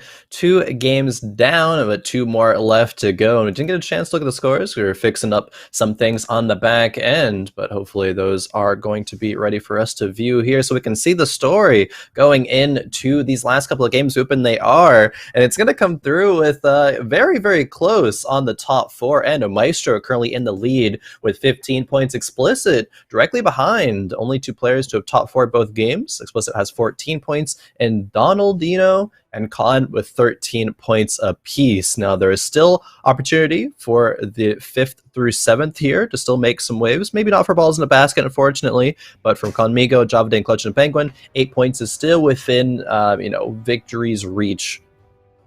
Well, at least Balls in a Basket has the best name in the lobby. I'm sorry, everybody else, but if you need a consolation prize, I think that's the one. But as we were talking about before the break, it's actually really interesting how some players have changed completely, right? Like with the Vlad comps or the Vel'Koz comps, and other players haven't changed at all.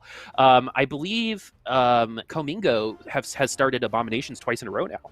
Right, and a lot of people thought that Abominations just aren't worth it, even though it's still going to be good in the early game. You can start building stronger comps earlier and just lose a little bit more HP. But I mean, it still worked. Some of our A-bomb players finished in 3rd and 4th place again because of attrition, and attrition's actually a little bit of the name of the game. 2 lobbies in a row, we've had someone at the top be a bully and get a 30-40 HP lead. Omaestro being the one last time, where I don't think that comp was necessarily the 3rd or 4th best comp, but since we developed such a lead, I think it was 40 points at one time, that we just had enough time to let the other people just kind of drop out. Definitely, and I mean, it comes through sometimes when a little bit of high rolling happens. You roll the Aphelios so early, you get solid 2-2 frontliners. I think was really the key in Omaestro being able to kind of like circumvent that, what generally would be a weaker bit power on that composition, but still going into the late game, not being able to win. I mean, really unless you get like a Darius tier 2 and fully itemized, you probably can't contest the Yasuo 3 with that composition. But I mean, still got 2nd place for the efforts, but it was very much just that attrition was the HP lead. Otherwise, he may have run into the other reroll compositions, right? Like the Renewers or the Riven 3 and got out and maybe even like a 4th place or something like that. So rerolling does seem to still be pretty strong, I think is kind of the moral of the story right now. But as I was kind of mentioning during or before the break as well, it's because it's easier to pilot that style during a new patch. So it's just going to be when people get more reps in, they understand it better, understand, I think, how much to get out of each different style of play. And we might be seeing some more, with that, more kill boards, more boards going fast 8, more 4-cost carries. And I think there's more to experiment when it comes to Karma and Vel'Koz, the AP compositions as well. Because they don't have to go in like 4 Invoker comps, right? Like you can kind of pit and splash to Invokers sometimes. I still think there's like some experimentation with like Night Mystics, potentially with like because there's a lot of 4 traits here, but there's also some odd unit traits, so you could do like a 4-3-2 type of situation and splash Invokers or splash a Mystic, depending on the comp. So there's still some late game experimentation, I think, that could come through. And one of the things that I'm really excited about, and I've been saying this a lot, which is Omaestro, who, in my opinion, is like a student of the game.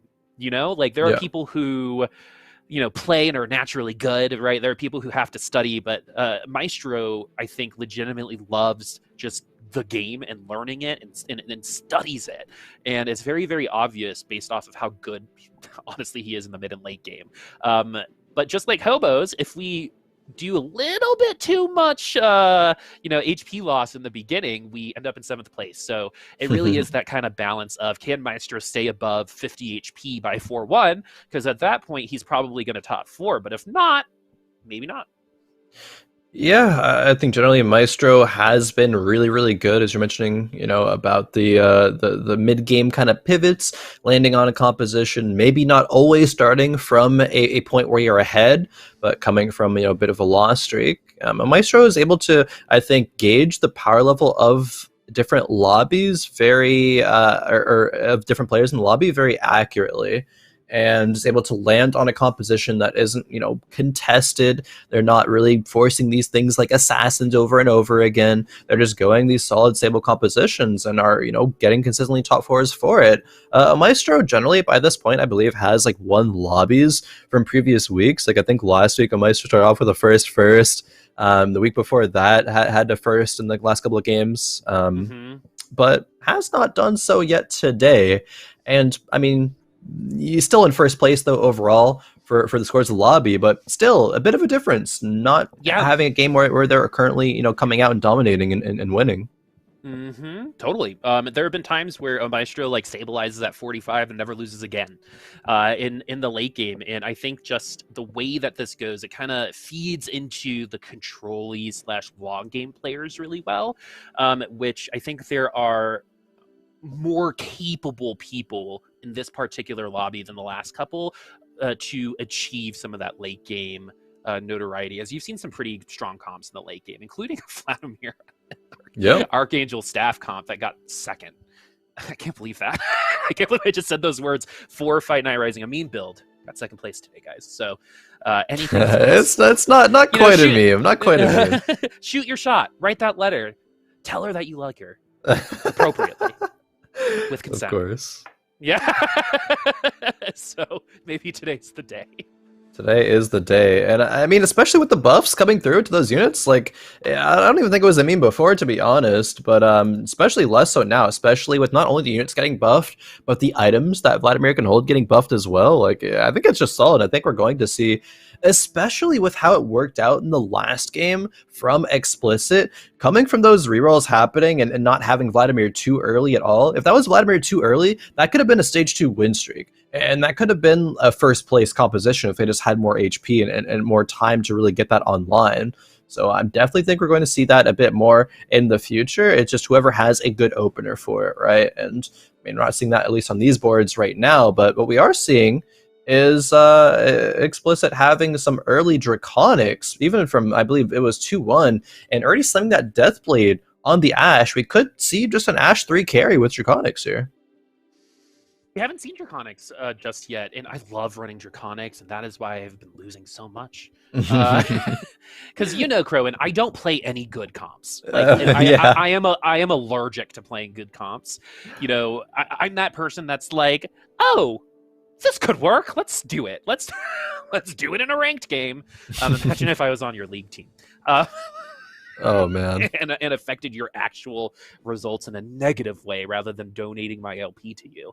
But like things like, I think 3 Mystic, 3 Cav are things that I like to play. It's probably been the most successful comp that I've run that I don't really see that often.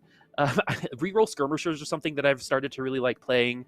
Dawnbringers to just get a buff so Nidalee can maybe do it. But in the end, if you want to know what comps don't work, I'm your man. Yeah, I feel like you start off so many sentences sometimes with like, yeah, I tried this out, and that's why I lost a lot of LP. It's like, oh, fun, Boop, though. Not again. Not everyone plays games to win. Right? That is true. I play games to go to the lab and see if I can break the game, and the answer is no. I never have been able to. So. Sorry, I said it time and time again. Your time is coming. Yeah, you're gonna get your one. Right? It's gonna be beautiful. If I try enough, a clock is right 2 times a day. It'll just happen. Yeah. Just like the curses that I came up with. I say it once, and all of a sudden they're true. But Komingo now having a little bit more of a rough start than usual. Usually Komingo has kind of run that stronger early game. Lee Sin seems to be a moderately popular unit right now. Oh yeah, I think with that Skirmisher, Nightbringer, and the fact that it does the same thing kind of as Diana without the CC, I think is very valuable. And attack speed slows just in general don't just affect damage; it also affects your ability to ult. Yep, definitely. Lee Sin being a terror not only in TFT but Summoner's Rift as well. Both. True. Yeah, crazy. But Lee Sin gonna be sold for Conmigo, getting the bow off, putting it on the Ziggs, and no Hellions to complement the Ziggs attack speed right now. It won't be brought back, but the Forgotten and the Spellweaver going to be doing as much as possible. Conmigo, is not going to be staying on 20 gold. We'll just be buying the rest of the shop, and I think we gotta start questioning like, are we holding on to too much? If we're losing this much HP, we definitely want to be making econ, but we're not at 20 gold. We're holding so many different things. Like, we could have Hellions on the board and just take out these Forgottens and made 20 in that round. Find the Ziggs too. So, I mean, I feel like that would want to persuade Conmigo to put these units on the board. Maybe he wants to wait until they're tier 2. I mean, at least we get 20 gold now, but we could be on 30 already, to be honest. That's 12 gold on the bench right now.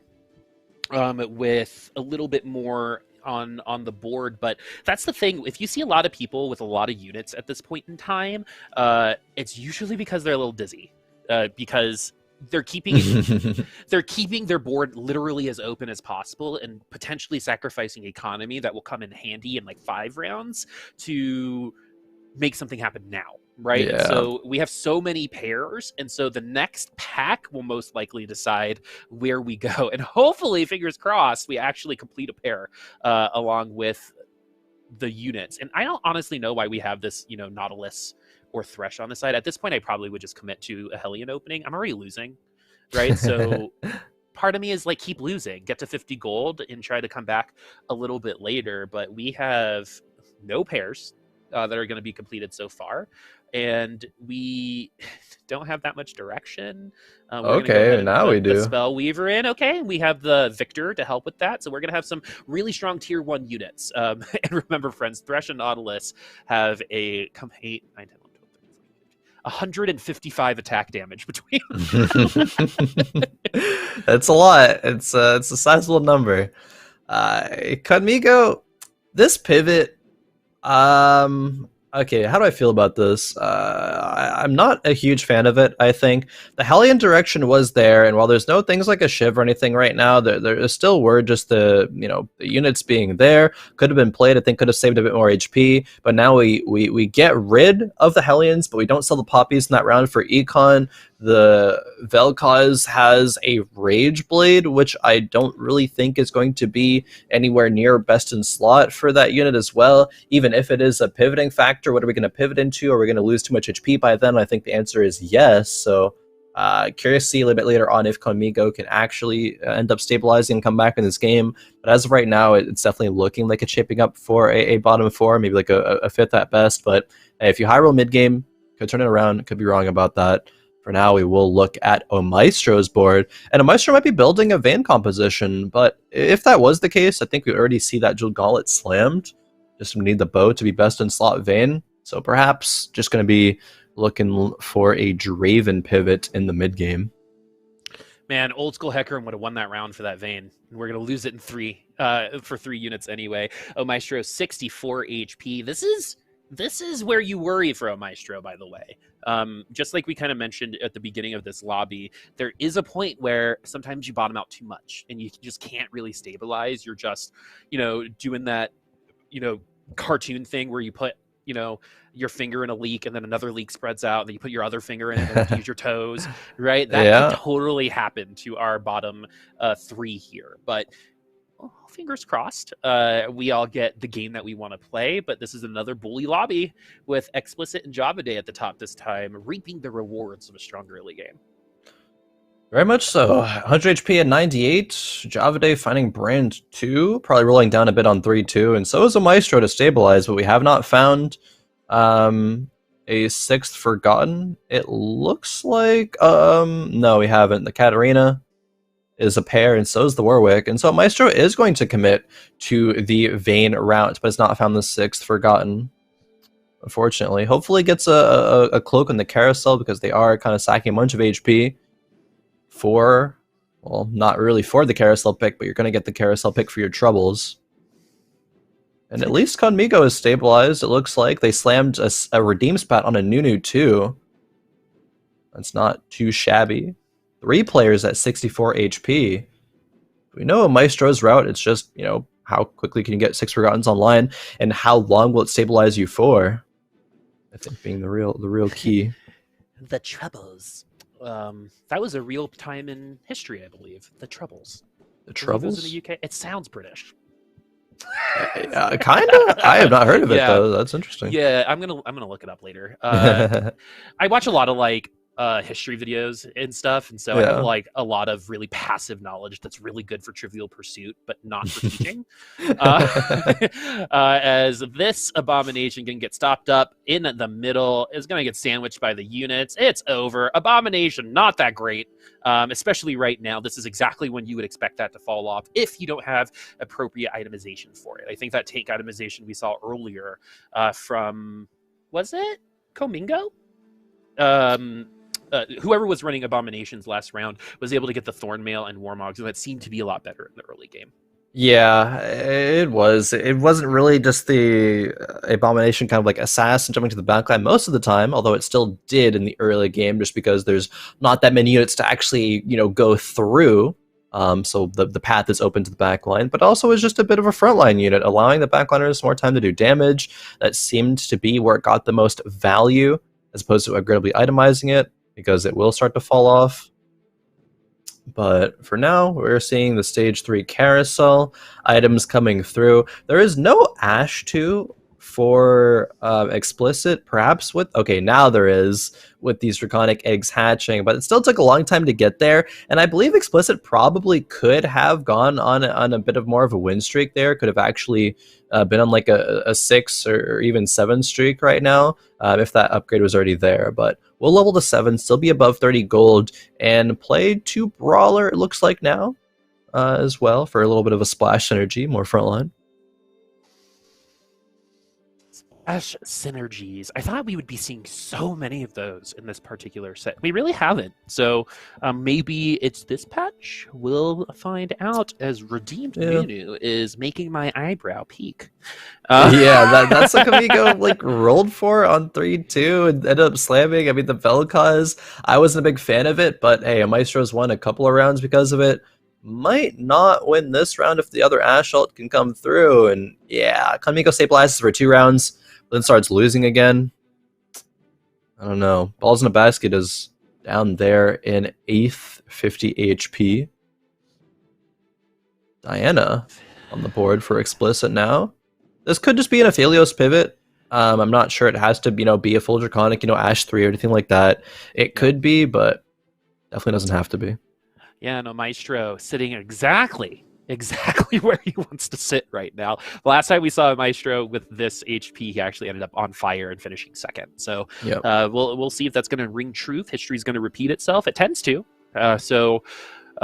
Will it do it again? And this time around, I actually really like this Shadow Locket just in general. I think it's low-key one of the best items in the game, and honestly 5 extra mana that you're gonna need per auto. The mana nerf isn't that bad in my opinion. For a lot of units, it really it's isn't. definitely not terrible at all. Like for some it's pretty bad. You wouldn't want to put a Shadow Locket like a Vel'Koz or something like that, but for a lot, especially the early game units and just some in general like Vayne or like Nocturne, literally just get only a benefit from those.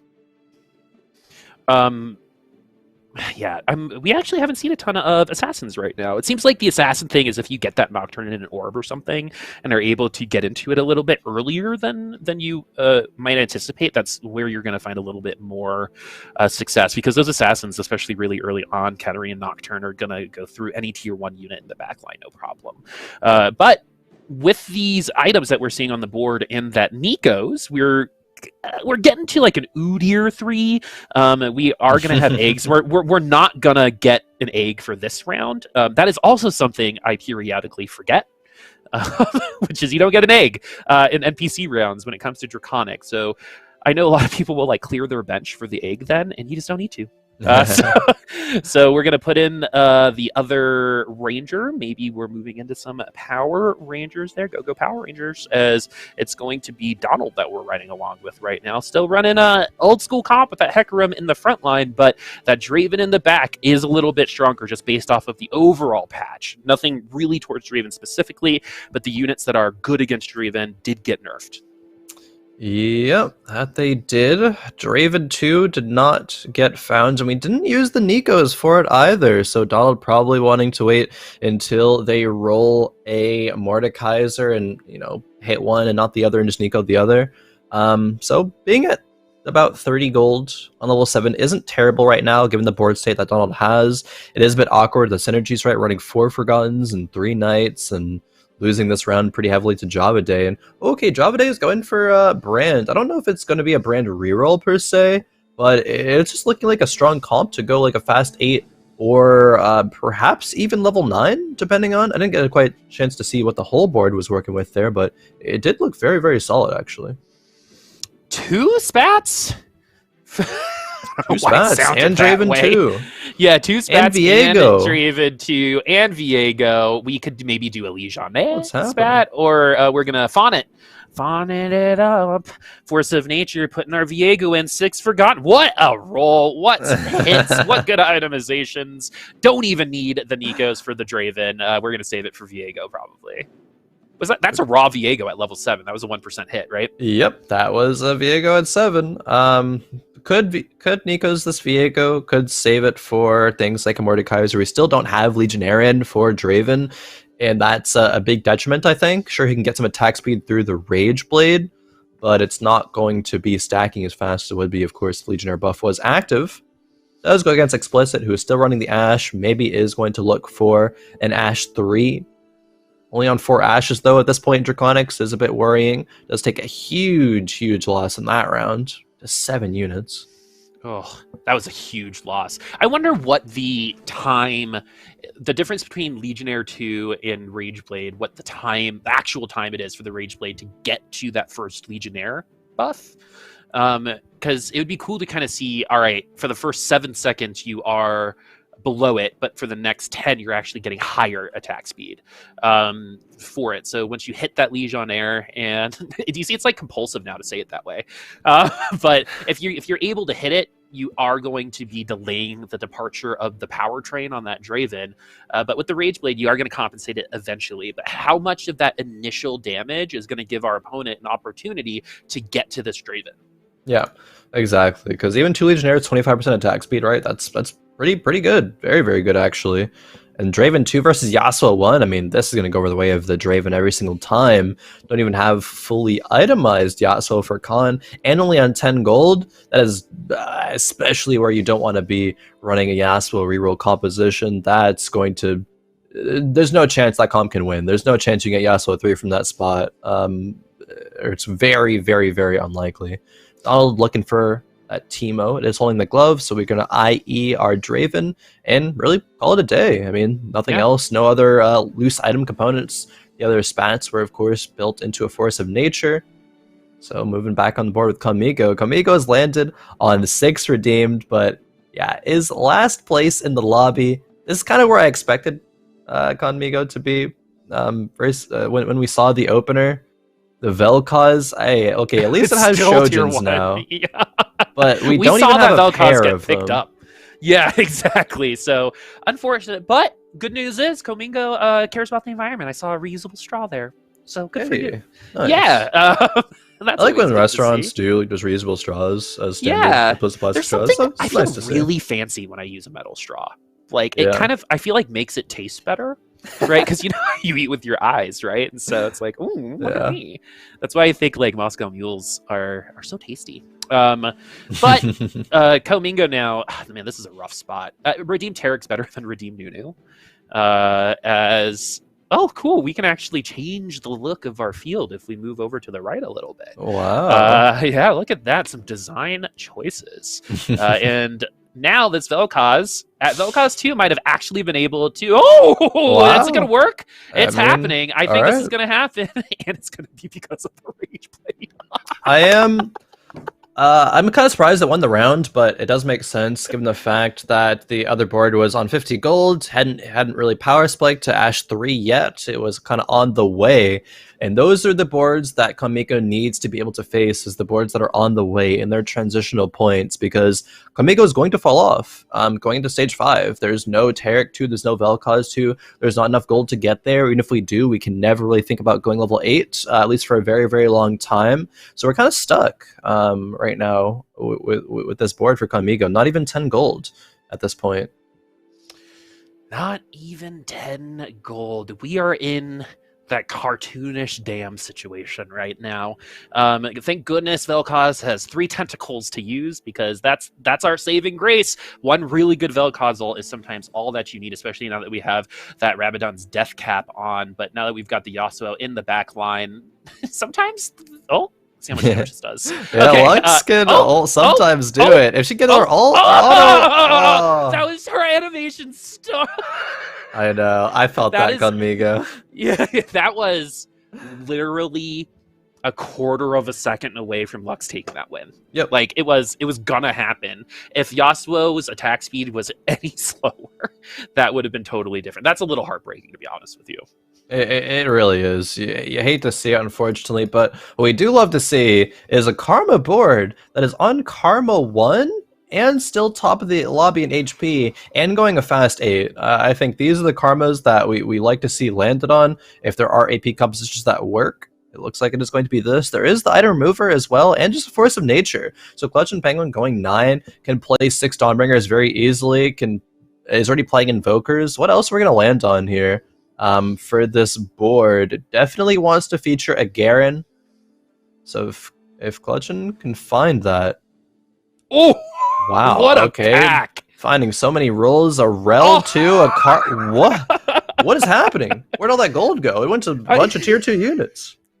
My God, I am so jealous. Can't even play the Lux. That was satisfying. Like, that was super. That was like a back crack for the ages, man. That is. I literally, my hair is standing up. Like, as a TFT player, that is literally the dream. And Clutch was so focused he didn't even react. Hopefully, he kind of figures out exactly how crazy that role was. I mean, I think he does. Okay. Head in the game. Head in the game, right? Head in the game, and it's going to end up working. Ivern is really tanky. We saw an AP Ivern last week. Oh, boy. Really the funny. Double Archangel's Ivern. Yeah. Archdemon Staff, though, is here. And yeah, I would love to see it on an Ivern just because, but just because. Again, I play this game for a very different reason than a lot of you. Honestly, Reforger's not bad for the Gragas items. The Zeke's Bleak Herald isn't really that valuable. Zezerot's kind of meh as well, and yeah, we do get a Reforger. Boom, and we get the Archangels and the Shadow Hodge. Maybe not the best. It's not the worst, though. But it's not the worst. It's not the worst. They're going to go on to Kha'Zix for now. Probably just on a Garen later, actually. We're going to swap the board position. That last roll down. Yeah, that roll down was sick. I think he got 6 or 7 pairs. Kha'Zix hit Yasuo 3.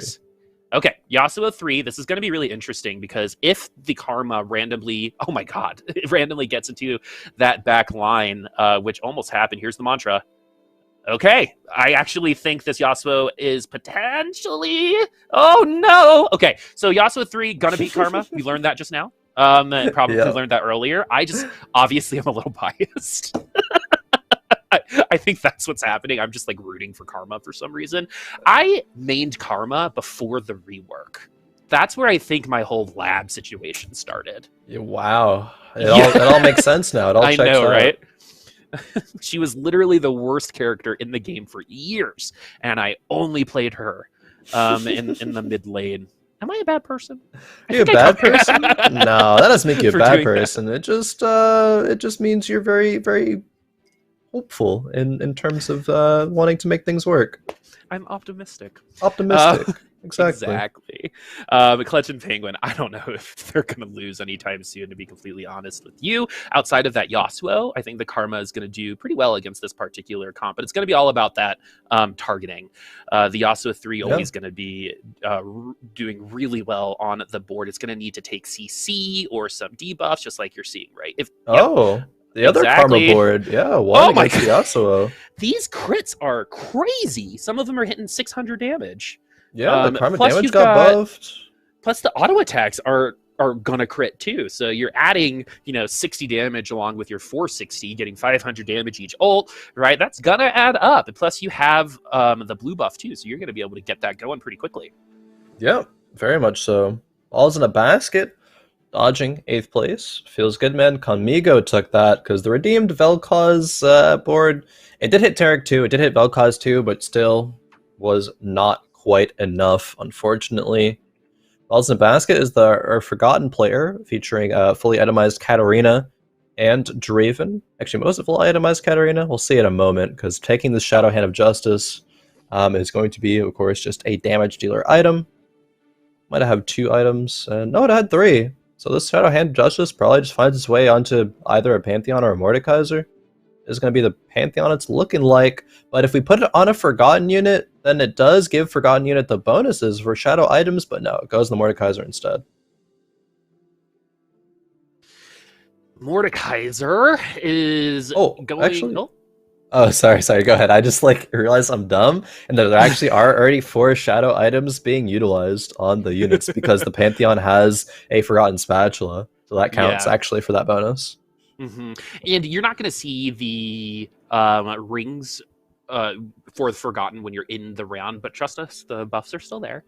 And now with this Bloodthirster ingrained with the Draven is online too. Each time we crit, each time we get that hit, it's going to be really nice. But man, CC is just so good against Draven. Just in any of those auto attack based champions, you get that Daisy to ult, or you get that Volibear ult or something, and it can be absolutely brutal to your auto attack based carries.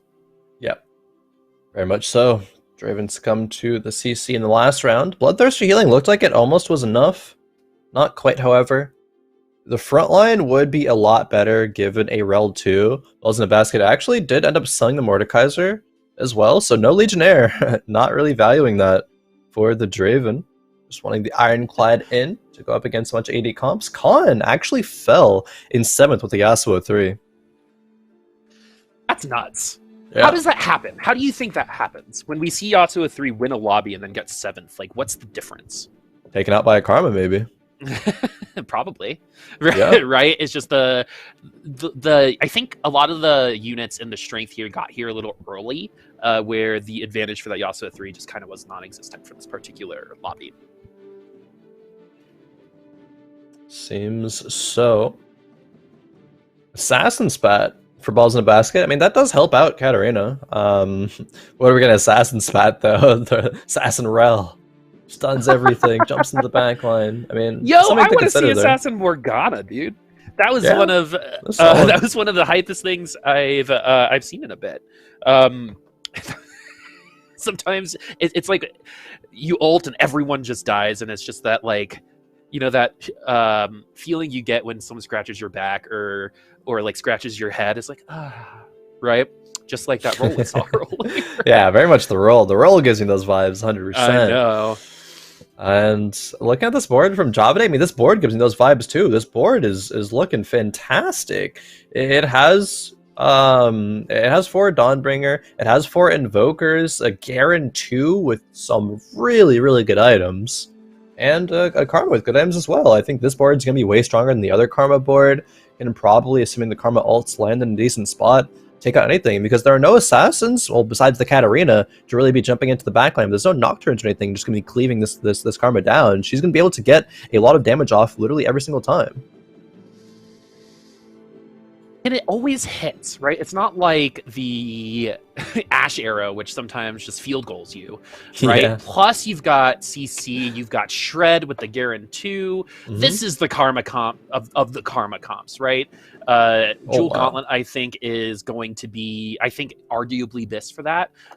We have the IE Jewel Gauntlet one place, and we have the Shojin's Jewel Gauntlet another, but the Shojin's Karma is going to be ulting way more frequently. It might not be getting 100% crits on that Jewel Gauntlet, but eventually, after time, the Karma with the blue buff Shojin's is going to ult, I'm making this number up, 10 times versus the 7 times for the one without it. So hopefully that damage ends up being better, because you could just low roll, right? And it being less damage at that point in time because you just aren't critting. Yeah, the Shojin's is going to allow Karma to get to that, 10 max mana faster, but as soon as that actually happens, she's just going to be a lot worse. Like, the Shojin's actually just going to be a useless item at that point. But going up against Donald's board, Donald's landed on a Force of Nature and a Shadow Force of Nature. So this is, what, 11 units on the board at level 8? We have, what, 6 Forgotten, 3 Mystics? There's just so much happening on this board that I don't know if this can be taken out. Also, 3 eliminations happened in the last round. Balls in a basket in 6th. Omaestro actually goes out in the bot 4 for the first time in a long time. In 5th, and Explicit narrowly gets the top 4 there. But Donald's board. This is something. This sure is something. You got frontline? Yep. You've got backline? Yep. You've got CC? Check. It's like you're going utility, through, you're going through that pre-flight checklist and it's all there. No delays. Let's go. Let's fly. And let's see how far this comp can fly, because Donald's been playing really well today. Oh, definitely. Continuing to do so right now. Really fortunate to land on the Force of Natures, both of them. But it still might lose to the Karma board. I mean, there are 3 Mystics to try to help against it. But the Karma in the backline, the Garen just won't go down. He finally does to the Draven, but now it's Draven versus the world. And as soon as Ivern cast comes through, some CC happens, even with the Teemo Shrooms. Yeah, that's too much damage for the Shadow Force Nature to deal with. Donald goes out in 3rd. Looks like might have a Karma board winning it out. Yeah, baby. Or actually, we will, because is it Karma versus Karma right now? Yeah, I think it's both Karma versus Karma. Yeah, it's going to be up to, I think, Renewer Teemo on one board and an itemized Teemo on another. Thief's Gloves, though. Oh, Revenant Renewer. Oh, let's get all of them. Revenant Renewer Teemo. Some rest and relaxation, some Revenant Renewer Teemo. I'm all for this, as we're trying to, I think, get the Teemos. We find a Heimerdinger, no Heimerdinger 2. We're going to roll for it. Nope, doesn't happen. It's way harder at level 8. Thieves Close and Heimer is pretty strong. Yeah. Especially with the Shiv, that's going to help the Teemo and the Karma. Yeah, and the Shojans. Yeah, and we're going to be able to see what's better, i.e. Jewel Gauntlet or Shojan's Jewel Gauntlet. I mean, it might just be a Garen 2 diff, to be honest. That's going to be... Oh, okay. The Teemo Shrooms actually come through onto Javaday's Karma, so we might be seeing yet another round, Boop. It looks like it. Oh, or are we? Or are we? 25 times 2 is 50. Probably. That's how much extra damage that Garen has. Isn't able to get through the Soraka, but we're having a good time. That was a pretty hype round. One more round. If Javaday loses, we might hit round 7-1. But yeah, it's actually pretty crazy how strong both of these Karma comps look, feel, and act. The Revenant buff on the Teemo is very silly, but it is going to work. I mean, once that Teemo falls and comes back, it's going to have a little bit more damage. Yeah, I mean, GA Teemo are things that people did itemize, because if you do, land in a 1v1 scenario and you revive, you're just going to win because of the Cruel buff. And we got Renewer to be healing him up as well. Like, this Teemo is just going to be a pesky little thing. It'd be really hard to take out. And oh, I like the Karma pivot over in positioning from Javaday. It dodges a lot of the Teemo Shrooms. The Garen gets thrown into the corner, though. The ult does come out. It's a trampoline park. Yeah, the Karma still being alive for Javaday means that this fight will probably go the other way, but it is still alive, and Garen's stuck on Daisy for the moment. Second Daisy! Get another cast through the CC! Oh my gosh, Javaday narrowly misses out on that round win, so we are going to stage 7 for the first time today. Yeah, this is a moderately big pickup. Unfortunately, our carries are itemized. Oh, we can put it on Teemo, probably. Yeah, not bad. Yeah, and so we're going to be able to guarantee some ultimates because the CC coming the other way does seem to be what is delaying our lobby win, and what actually might delay us even to getting to second place. As this pretty much Guess Who board, if you combine the two boards, it's like every hex is taken, right? It's like you're playing a game of Guess Who, not TFT at that point in time. But once these pixels come together, once these two teams engage, it is going to be that Karma battle. Is it going to need that Garen, or is the other Teemo with the itemization going to be working out for ClutchinPenguin? And we actually do get a Volibear 2, which will help against Garen, as Volibear does delete shields. We'll sell the Volibear for the Heimer 2, so we're not going to see the Volibear in there. Volibear 2 on the other side for ClutchinPenguin, though. Javaday, last second, just swaps the Garen, really, not really opting to move the backliners. So the Volibear is going to jump into Javaday's Karma and Heimer, perhaps. And the shrooms hit as well. Oh no, those shrooms are doomed. And the karma from Javaday gets out so fast. That might actually seal the deal. It might actually go over to ClutchinPenguin with that. But still, the Teemo's alive from Javaday, and still the Garen is. If Garen can get another cast off, but he won't be able to. So ClutchinPenguin's going to come back and do it. ClutchinPenguin's going to win lobby number 3. The Teemo comes back, but it is not going to be back for long, Boop. Wow, what a comeback. What a comeback. You're going to see when we come back. My hair is going to represent how I think these players feel. Oh, it looks a lot better than I thought. I'm sorry, that wasn't as good as I wanted it to be. But the overarching theme is that was a brutal game.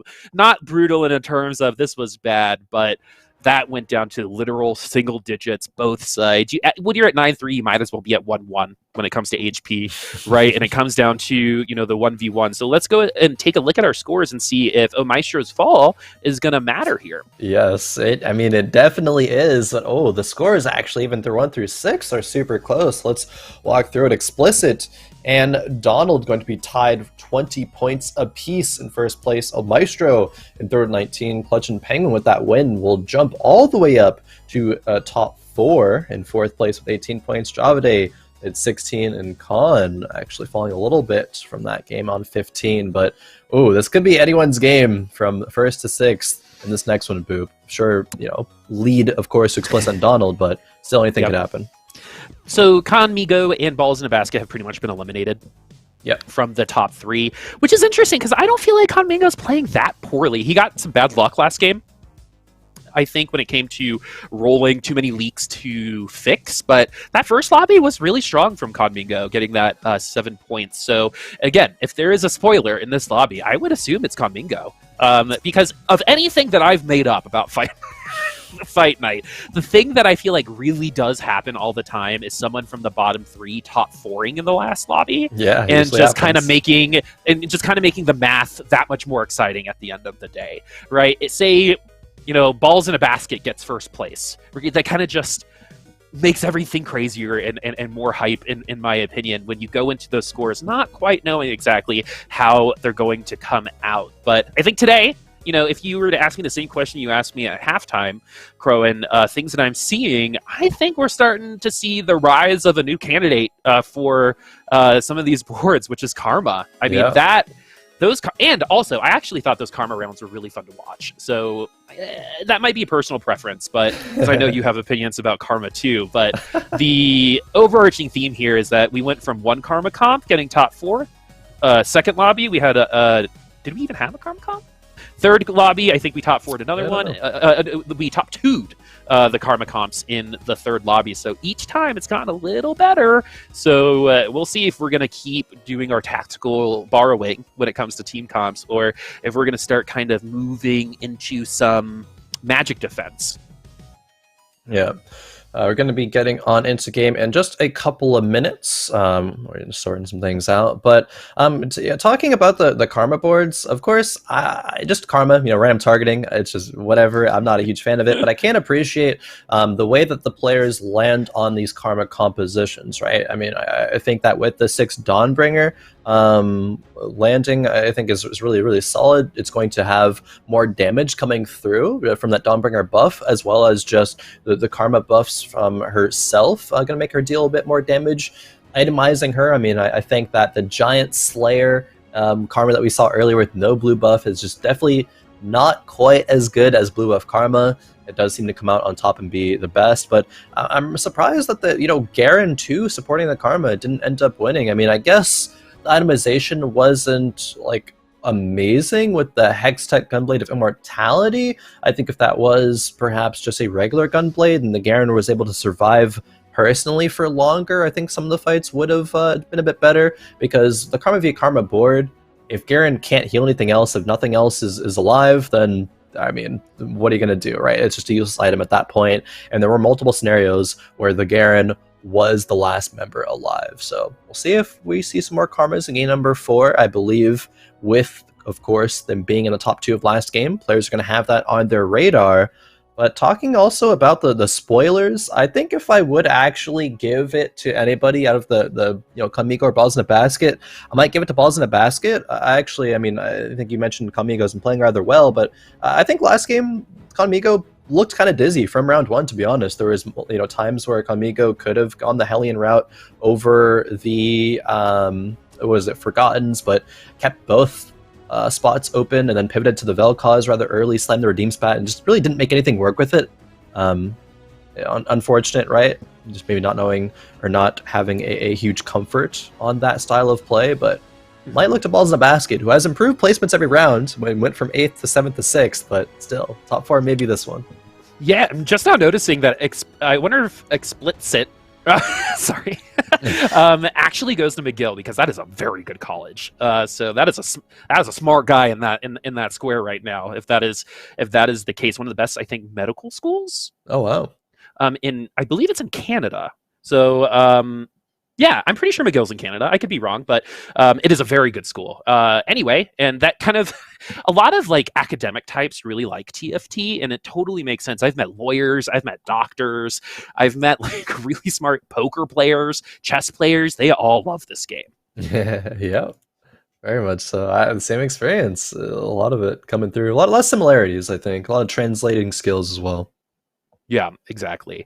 And while Explicit's been playing, middle of the road so far, this is someone that I think could potentially pop off in a lobby. We kind of threw that first lobby, to be honest with you. We put in Shadow IE, and literally the time we needed the Vayne the most, which was to like get rid of the last 2 units, the crits would kill ourselves, and we ended up dropping from a huge lead into 4th. So we just need to avoid that. But we already have a Jeweled Gauntlet on Soraka. Yep. What you said earlier when it comes to crits ringing true, AP crits are going to be a little bit better. AD crits are going to be a lot more inconsistent. So it seems like TFT players always gravitate towards consistency, and it's going to be Jeweled Gauntlet this time around. Yeah, and it's going to be the Renewer composition. It's looking like for Explicit. Check back in and see if that is the case later. For now, on Omaestro's board, it's going to be 2 Nightbringer, a couple Skirmishers, not benefiting from the buff, of course, but GA already slammed on the Lee Sin. Very flexible item. Not bad, and might end up netting another unit kill. Or 2, actually. Lee Sin, if he takes out the other one? Nah, not quite, but still. Taking 1 unit out for being level 3 versus level 4 board is not terrible. Yep, I love stats like this. I love college sports and stuff, so I actually looked up McGill, and it's the number 51 college in the entire world. Wow. Look at that. Yeah, it's in Montreal, Quebec. I've always wanted to go there. My last name is Quebecois, and I've never been there. Oh. And it's like right up there. Yeah, in time. In time. Looking at this board now, though. Pantheon in the front line is always going to be good. Also got a bug fix, by the way. So if you remember, Pantheon sometimes would get locked into the direction of his ult. Yeah. Now, if that person perishes, he's going to turn around and actually get more value out of that ult, instead of just being like, I know you're there, but I'm not going to do anything about it. Yeah, I mean, it wasn't, I don't think it came into play as being like that detrimental that many times, but still, I mean, there are scenarios, of course, and people like Rez from GA and Revenant and stuff that he gets stuck. So a good bug change. He'll be a bit more consistent in that regard. Now, Maestro levels up to level 4, puts in 3 Skirmishers, and goes against level 3 board of ClutchinPenguin. ClutchinPenguin is going to have a Jeweled Gauntlet Vayne. Not going to be enough to do too much right now, but we've seen Vayne players come through multiple times today. I don't think they've been okay at best, but it hasn't really seemed that dominant, I guess I'll say. Yeah. Top 4s, but no wins. Yeah. Right? What are some other comps that were like that in the past, that were just like those, like Duelist, reroll Duelist from last set? It kind of reminds me of that, which is you can lock it in and maybe first, but you're probably going to get 3rd or 4th. Right, and I think that's kind of this most forgotten comps are like that, if it's Vayne or Draven, because I don't think we've seen Draven win either.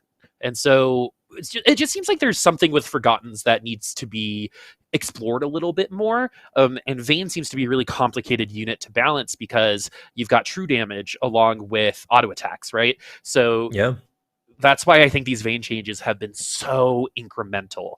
And I think maybe 5 more damage at tier 2, it would be perfect. So let's see if we're going to see that in the future. But we also have our Nidalee on board for the first time. And Omaestro has run reroll skirmishers before. So it might happen again. Skirmishers versus skirmishers on that previous fight. I don't think anyone has gone 6 skirmishers today that we've seen. I don't think I remember seeing any Jaxes, but maybe this game it will come through. It'll happen. Skirmishers to get buffed. I mean, I think there's still very much a place for them in the meta. Sure, I guess if Vel causes are going to be a worry for those players, that's very, very valid. But I think the composition could still do well. I don't know if it'll win lobbies, kind of like skirmishers of old, but it might be another one of those compositions that can get you those top 4 placements. Top 4 is the way to go. I was a music major, by the way. And so tuba. I played tuba. The Hufflepuff of instruments. The Hufflepuff of instruments. It's true. Oh, that's great. You know what the best part about playing tuba was always, like, when I played an orchestra, there's so much tuba music that just says tacit on it for a lot of movements, which means you don't play. And so sometimes we literally just leave the stage, or we just wouldn't go to band that day because they didn't need us. It was awesome. That a free day. And then I would play League at home after that. And that's how my esports career started. Nice. So if I wasn't a lazy tuba player, I might not be.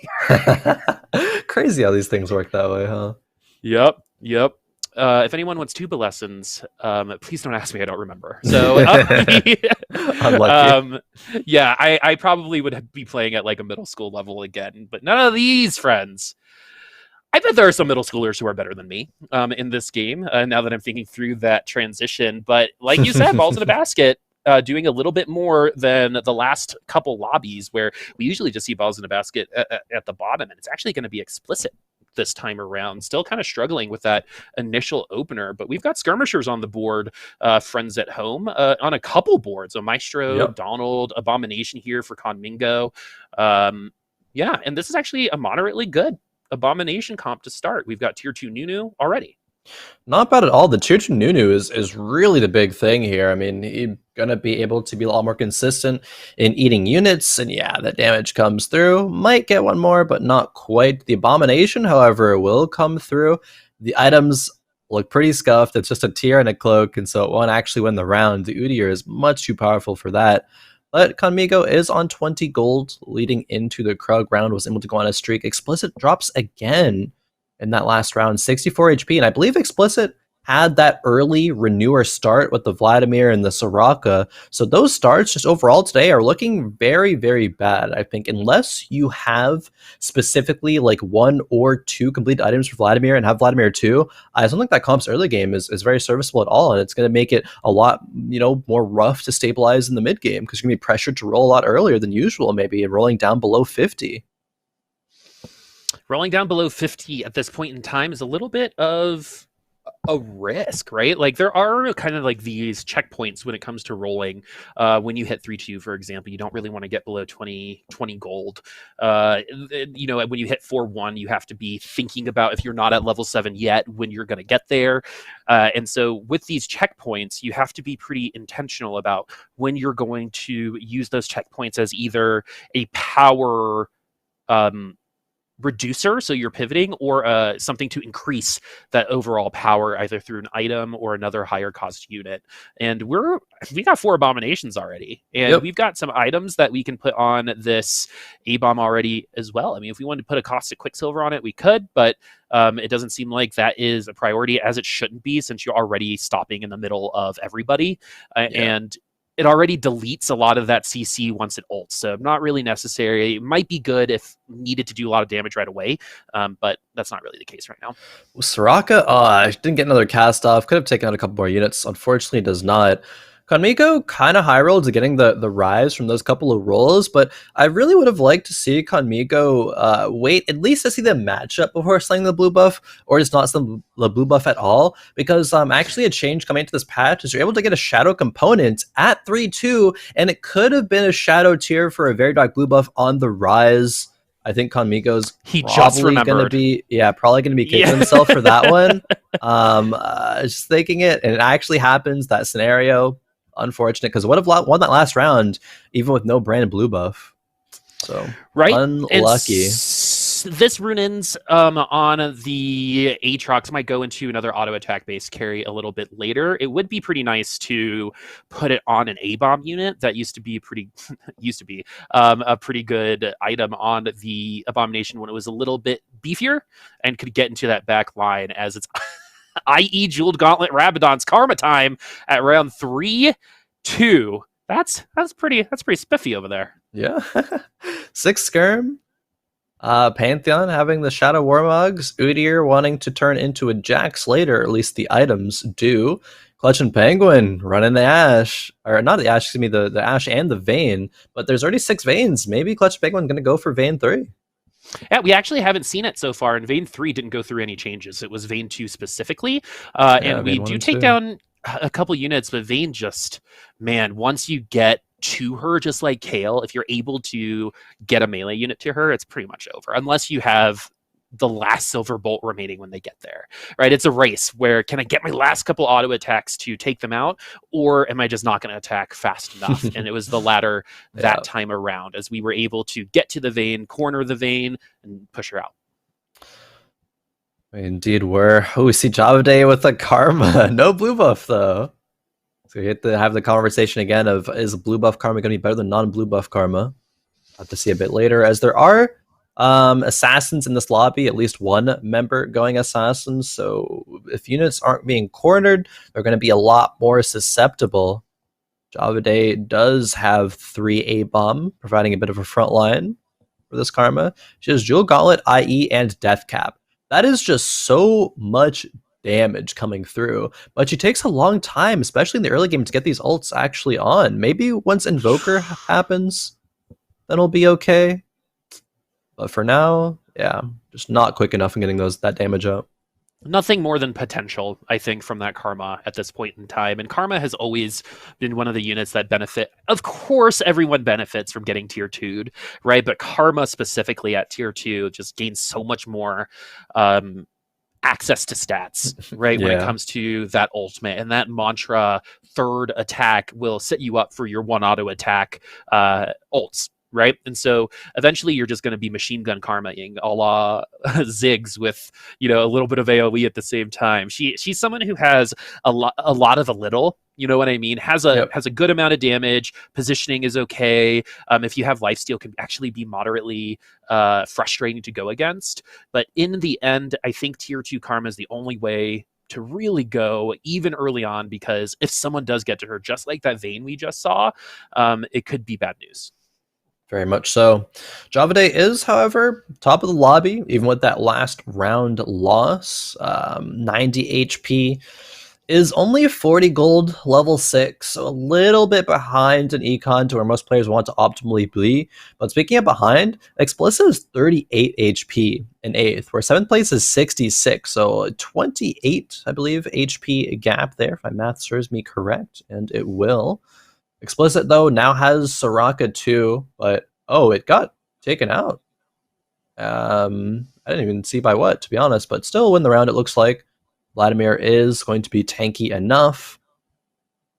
Has the Coven as well. So Javaday going on a bit of a loss streak before Wolves, it's looking like. Drops down to 4th place in HP. Yeah, I was able to catch it on stream. It was a crit from the Karma. Oh, okay. I was like, what? That makes sense. Nothing else really would be able to do that. I was like, what's the Callista Spear? No, she's still like full mana. Yeah, it was that damage there right at the end. A little bit of a curveball, if you will, with that Karma. So Karma 1, again, is good at taking down units, but not taking down teams. Karma 2 can take down an entire team with a good front line. And with this Nikos, we have a little bit of flexibility on who or what we want our front line to be. And it does seem like this Abomination into Invoker seems to be a pretty solid pivot if we want it to be, right? Like, I think Abomination is notoriously hard to get out of, right? It's a little awkward. You either have to pick one of the 3, right? But with this Karma, you can put some Spellweavers in, you can put other Invokers in. It's a lot easier to kind of splash and then pivot into these units.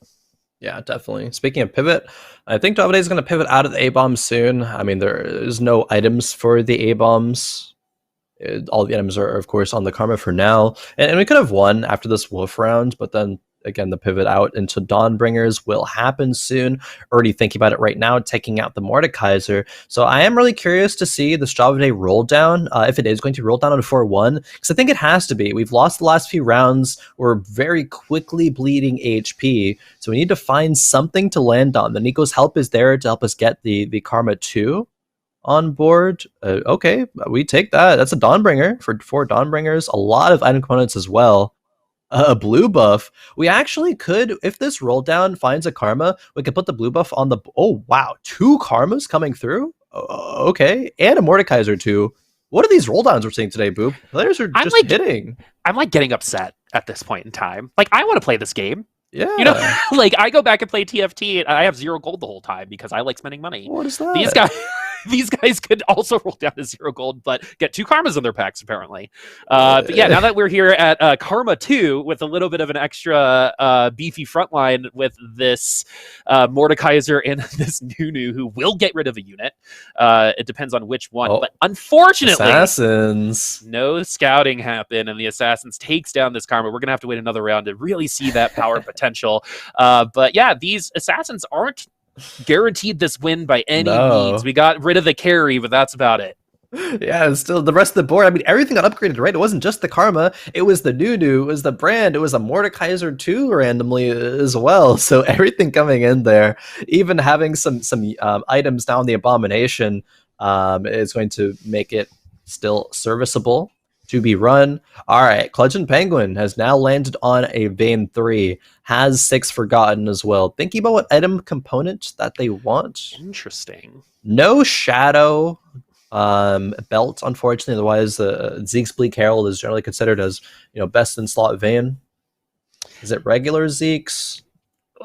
Is it going to be a... it actually can't be a redemption. Don't get baited into the IE. Thank you. Okay, so earlier, Explicit got baited into that IE and got 4th because of it. So, it might feel like, oh, Jewel Gauntlet IE, done, right? Or, Last Whisper IE, I'm done, right? You got to think just a little extra bit to see if that's going to really, really bring you more power. Because if that... I think some people might pick up that cloak because it's just second nature sometimes. Right? Yeah. And to put an IE with a Jeweled Gauntlet and then find out, why am I losing so much faster? Right? And this time around, we're going to wait for the carousel to potentially finish off our Vein with no attack speed items. Yeah, again, wants the Zeke's Bleak Herald, but hasn't landed on it yet.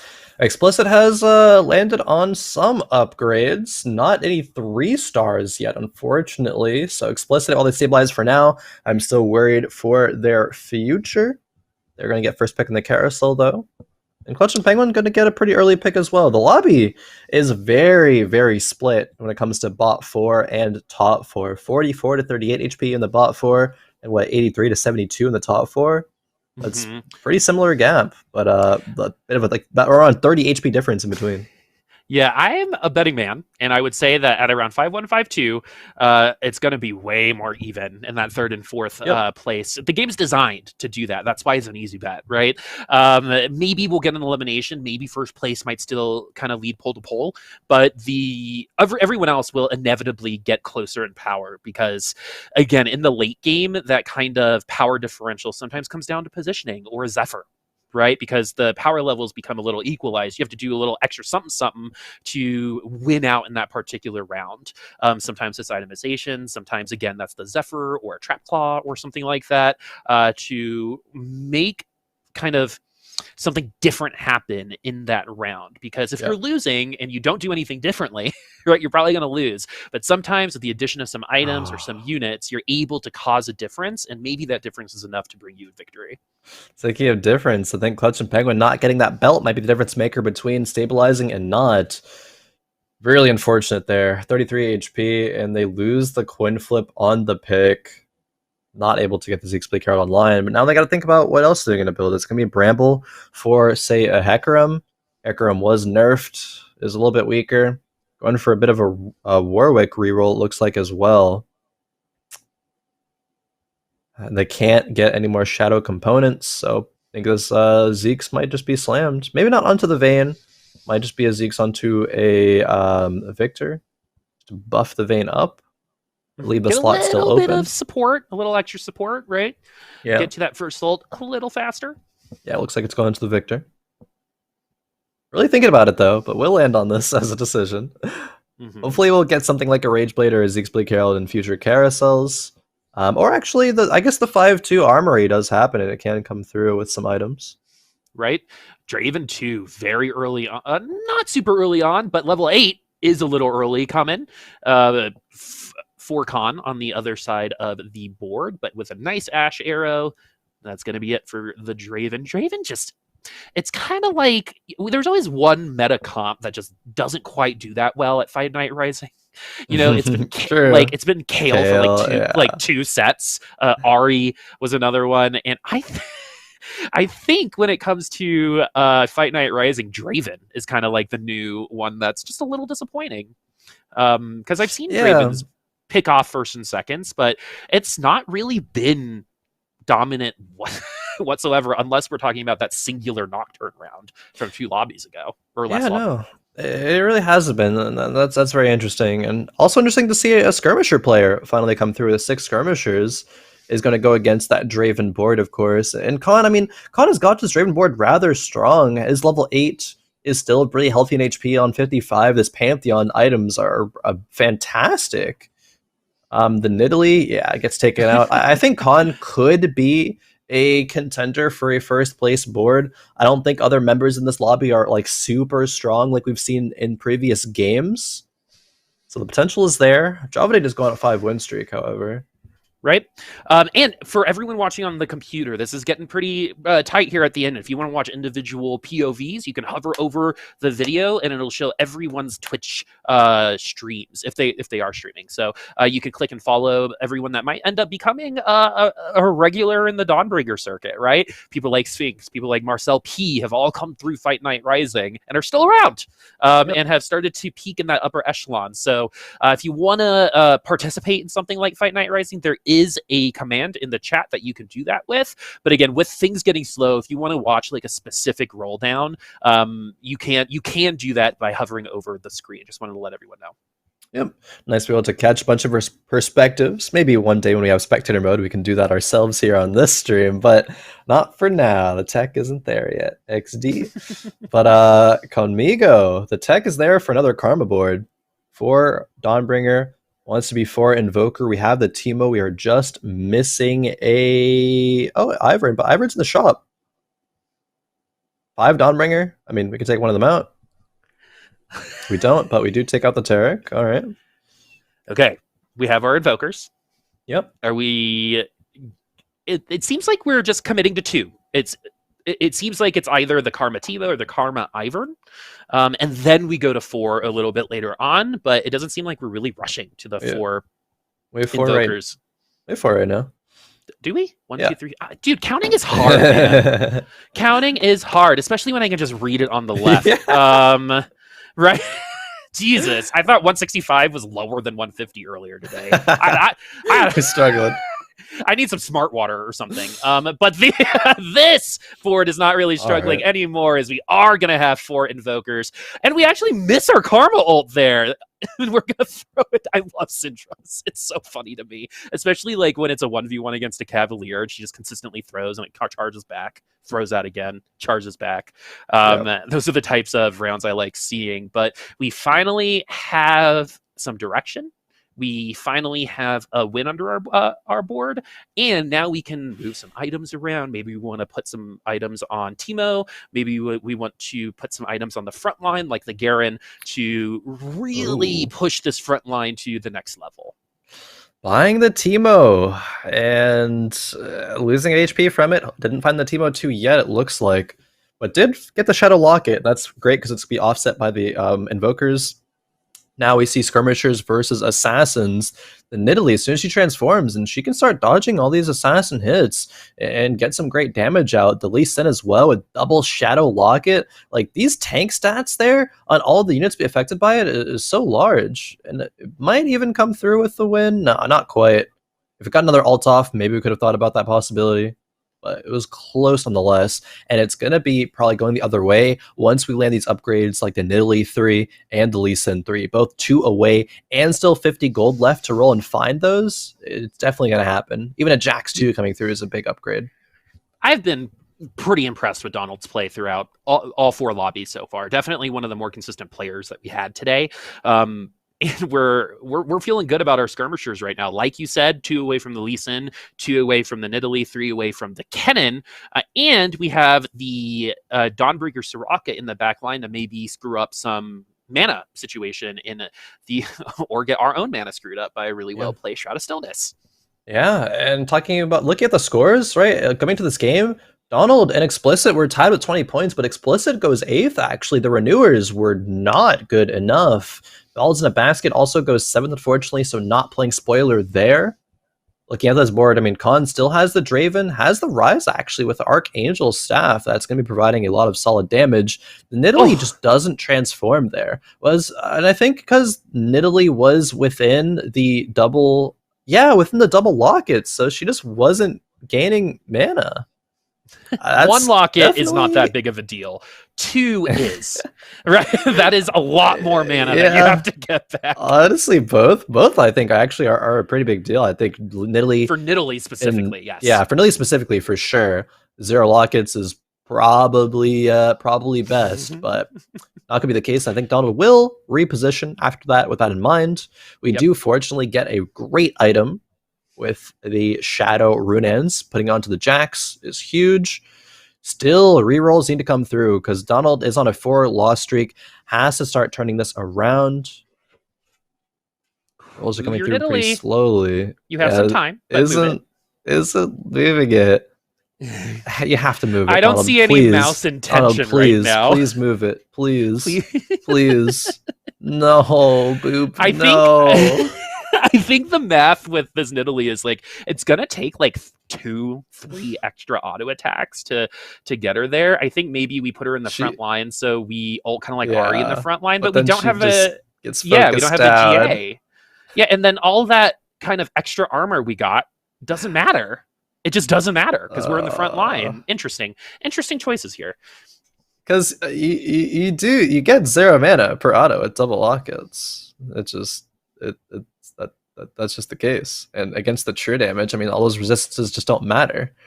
Exactly. Nidalee 3. Finally have her. Do we move her? Please, Donald. Please. Oh, Lee sent 3 as well. There we go. Thank you. We did it. Thank you, Donald. So Donald is doing something I see a lot of like beginner to intermediate players do. I'm just using this as an example. Just because you have a locket does not mean you need 5 people in that locket. Right? Sometimes it's okay to just bring that Kennen back and have 4. But I think a lot of TFT players are so focused on getting as much value as possible. They might actually make a wrong decision because of that thought process. Well, this can get 5. Why wouldn't I put 5 here? Well, we saw it with the Nidalee, and look at how much better this went. Right? Yes, it's Nidalee 3, but like it was Nidalee 3 last time, I think. But again, that was much better. Now we have a top 4 comp. All we need to do is make sure our positioning is on fire, because a Jax is totally cool, I think, with a little bit of this mana stuff, because you know, eventually you're going to just attack fast enough to where it doesn't matter, right? Nidalee doesn't get that opportunity. And because of that repositioning and landing the upgrades, actually take out Omaestro, who was 1 away from Cat 3 and Nocturne 3. So that was a devastating round for Omaestro, and goes bottom 4 again. I'm pretty sure that means Omaestro is not going to be victorious in this week, because Donald's already above and is getting further. So we're going to be crowning a new champion today. Yeah, we're going to be having a new conversation. Maestro might come back still. We'll have to do that mid-table was pretty close. So we'll see. I'm kind of on the side of probably not, based on the fact that it's a 6th and not a 5th. So we'll see by the end of the day. Again, these are getting really, really close. Remember that big spread of HP earlier? It's pretty much gone outside of Javaday. So Mingo is playing spoiler a little bit. At 22 HP, 24, and then 55. But remember, who is the last person that hemorrhaged a lead? It was Javaday. So we have to see Javaday cross the finish line this time in first, rather than kind of crawl across it in second. Yeah, Khan is 2 away from Draven 3. It has a Darius 2 as well with some tanky items. The Nidalee is trying to up enough damage, but she was actually CC'd by the Rise. This Rise CC chaining through on all these units. The Darius with the armor shred, as well as Draven just having Last Whisper for the shred. a little bit oh man, yeah, it's a little bit goes against itself, but still gonna be strong enough to win that round. ClutchinPenguin drops in 5th, so we have our top 4. Con hits Viego 2 as well, and Mordekaiser 2. A lot of upgrades still being found, not the Draven 3 yet, however. I think Con was the one that beat Javaday, right? And so we are no longer on fire, and Javaday is no longer in a position where you can be mega confident that you're going to be able to use HP as a resource, even this late at 6-2, because if you lose 2 more rounds, all of a sudden you're just where everyone else is. But we do have a Teemo 2. We've got interesting karma. We do have the blue buff and the jewel gauntlet, but the shadow hodge is also there. These Teemo shrooms ripping some people apart, but again, once we get to the Teemo, it's a lot easier. And this Jax with that bloodthirster, remember this Jax, right? And again, that double locket not really affecting the Jax because of that particular mana pool that definitely affects the Nidalee. So you got to be able to spot that a little earlier than Donald did, because imagine how much more HP he might have right now. Yeah, Conmigo actually, unfortunately, the Karma walked forward there. Probably could have taken out another unit if not, but was able to get focused because she walked forward. Bit unfortunate there. So that board falls with 4 Invokers. We jump over to Javaday's 4 Invoker board, featuring a Karma, Teemo, and a Garen 2, being fantastic carries. Javaday did lose a couple rounds ago, but I mean, this board's spectacular. Like, this is where you usually want to be with the Invoker board in the late game. Whew, we're in the top 3. Javaday definitely leading the charge, but it seems like the other horses are catching up. This Nidalee is finding that back line. There goes the Syndra. There goes the Heimerdinger. See you later, Teemo. Goodbye, Karma. Bye, Turret. And now let's go back to the Garen. And it might not be enough. We did get a dodge, so these crits are going to be coming in hot. And it's going to be the Nidalee coming through. It's another loss for Javaday. And the bottom, 2 of the top 3 both went out. So Javaday kind of looking like that 33 was 55 is on looser ground right now. Yeah, I mean, probably we'll get at least second. Donald and Khan probably going to face each other the next couple of rounds. Javaday does get a jeweled gauntlet that will go probably onto just the Garen. Nothing else really has slots open for it. What upgrades can come through as well? The Volibear, the Syndra, Teemo, and the Heimerdinger. So a decent amount of upgrades, and wow, has the health to be able to make Teemo too, so we'll be able to do so. Could have actually put the jeweled gauntlet on the Teemo as well. Could have just popped another item off, but we'll just put it on the Heimerdinger.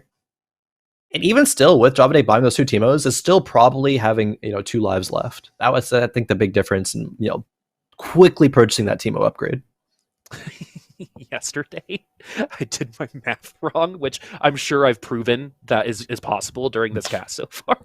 And I was like, 12 minus 6, that's 7. Oh, what? Yeah, and so I bought the Teemo, and then I lost by like a unit, and I lost because of it. Oh. Yeah, if I literally bought the Teemo with 1 more HP, I would have been fine. But I killed myself with it, unfortunately, as Khan trying their best with that Draven, trying to find that best Draven so far on the board. It might actually happen. Draven actually pretty good against these skirmishers so far, as that is going to be a double knockout, though. Javaday taking the lobby W. All right. Andy, a little interesting. Yeah. That was a little shocking, to be completely honest with you. All of a sudden, the HP was gone, and Javaday is able, even on loose ground, is able to dig those heals in and get that lobby win. Yeah, and Javaday was on 16 points, I believe, leading into that game. So maybe with that, could have gotten the first, maybe just at least a top 3, I'd imagine with that. But we're going to wait until all the scores are fully calculated to tell the full story, Boop. But, I mean, we can reflect so far. Like, what a day that we've had. We saw a lot of different competitions come out. We didn't see that much Skirmisher or Karma, but in games 3 or 4, we started to see those. And it was Skirmisher reroll once again, not just like the standard, let's go Jax and carry him. We did end up carrying the Jax, but it was also with the Nidalee 3, the Lee Sin 3 as well. Thankfully moved the Nidalee out of the double lockets. I think that's why we started having some success. Oh man, that was driving me crazy, the Nidalee being in the lockets. I actually there has not been a point where I've been more just please do something in that moment. It reminds me of when the Bard Meepo would leave you at 1 experience. Oh yeah, right? And it's just like, oh god, I can't handle this right now. Or like an odd number volume. It's like we all have those kind of idiosyncrasies, and that's definitely, I think, in TFT when you're not getting complete value, that definitely bothers a lot of high TFT players. But sounds like we got scores. Let's see what happened. Let's see what happened, Boop. It is going to be Donald getting second with that game. Will come out in first overall, 28 points. Javaday with that victory lands in second. And we actually have a 3-way tie, but it looks like Omaestro is coming out on top of that tie. ClutchinPenguin in fourth, and then Korn in fifth there. But yeah, that was really, really close around the middle of the pack to end the day with. But Donald, I mean, has been playing well today, has impressed us both, I think, Boop. You were talking about it a bit before as well. Yeah, played super well, the most consistent player of the day. You can see it in the scores. And if y'all are wondering, Omaestro's 7 points was the reason why he was able to come through. We changed our tiebreakers. It used to be highest of the last lobby, but now it's highest average is the first tiebreaker. And It seems like Omaestro was able to get through that because both of the other ones, I think, had an 8th place that brought them, 7th place that brought them a little too low. So Omaestro with that third, hence third place, is going to come back. So I'm sure we're getting an interview with Donald here soon. But that was super fun. I actually, I was talking about, I had a little bit of a bad day yesterday, but with this TFT stuff, like, that was super fun, man. Like, I don't know what it was about today. Maybe it's just I like Karma, and I got to see the unit that I like a lot, like, actually get played.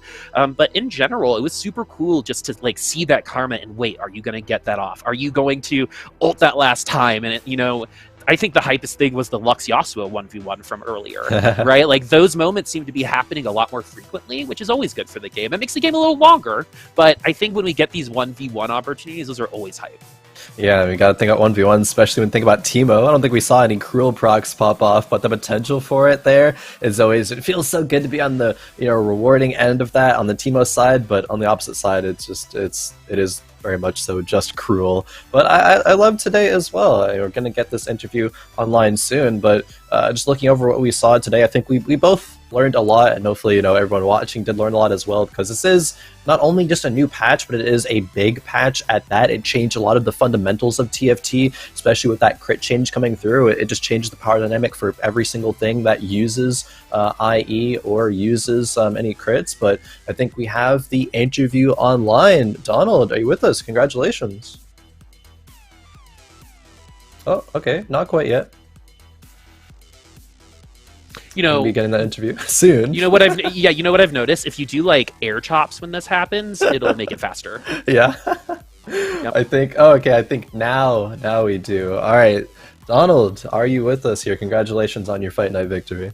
Thank you. Happy to be here.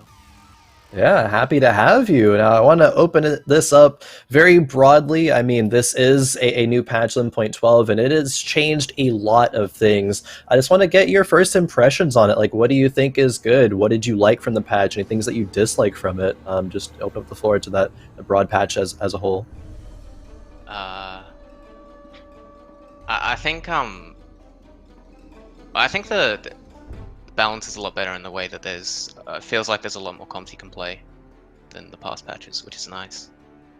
But and the armories, it can be a bit hit and miss. It feels good if they're going your way, and then feels bad when you're getting 12 0'd by a guy with a Shadow Fawn stage 4. But I'm having fun with it so far, but we'll see. Cool. Well, can you tell us a little bit about yourself? How long have you been playing TFT for? What region are you from? I do catch a little bit of an accent. And so kind of tell us about you as a player. How long have you been playing? That job interview question, right? But yeah, like, I just want to know a little bit more about you, because there's a lot of really great European players. And so, yeah, tell us about yourself. I'm actually from Australia. Australia. Okay, yeah. I did such an American thing just then. I apologize. That was so stereotypically American dumb. I am going to accept that and apologize for you. No problem. I've been playing. I started, say, probably halfway through Step 1 playing TFT. but I wasn't really playing it that seriously in set 1. But I think in set 2 I really got into it, and I played a lot that set. And ever since then, it's just been playing non-stop. Yeah. Do you have a group of buds? Because that happens a lot here in NA, but over in Australia, do you have like a group of buds that you guys kind of like play with all the time, test comps, maybe like go on ladder together? Do you have like a group that kind of trains each other, or you kind of do this solo? Yeah, we do.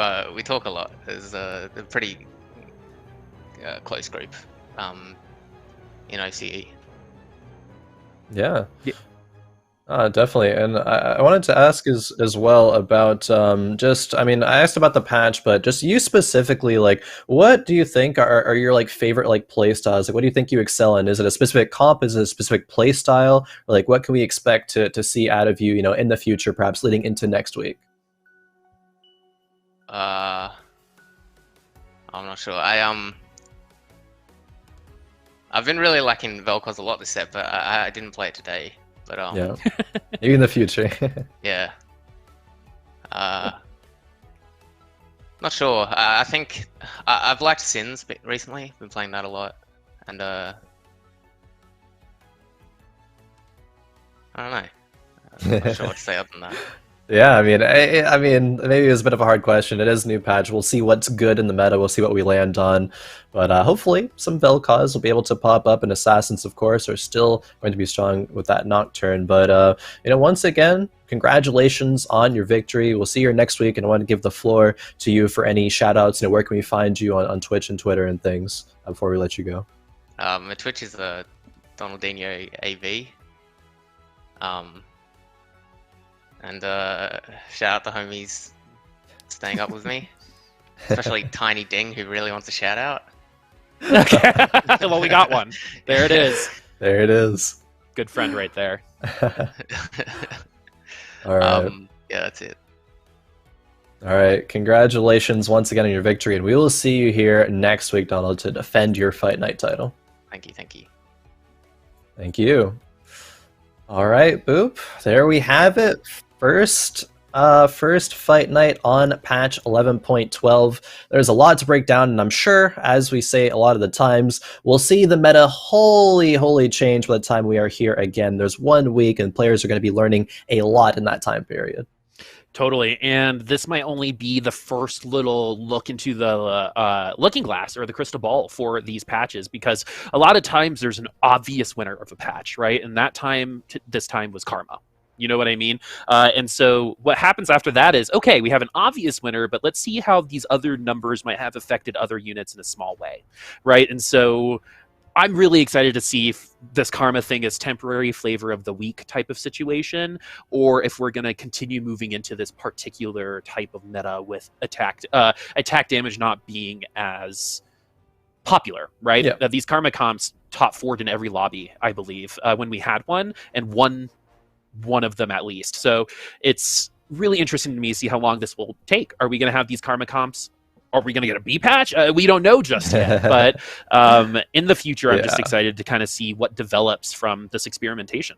If there are any B patches, I think it would have to do with something related to the armory. I think Donna's being a bit perhaps I don't know the word for it exactly, but open to maybe the armories are okay. Of course, they suck when you don't hit, and they suck when you see someone else have that Shadow Fawn is just hitting you for 1 million damage, and you forget the specific spats that you want. It's definitely increases the variance, but I think that might be coming through. But overall, I mean, Donald did say as well, the patch is just in a better spot. You can play more things, and it might narrow down as the patch gets more and more solved, but we'll have to answer that question next week, Boop, because of course there's a lot of time for TFT players to go experiment on the ladder. So hopefully you all get to do that in your games as well. But that'll be it for us tonight. We will see you all for next week for more Fight Night Rising.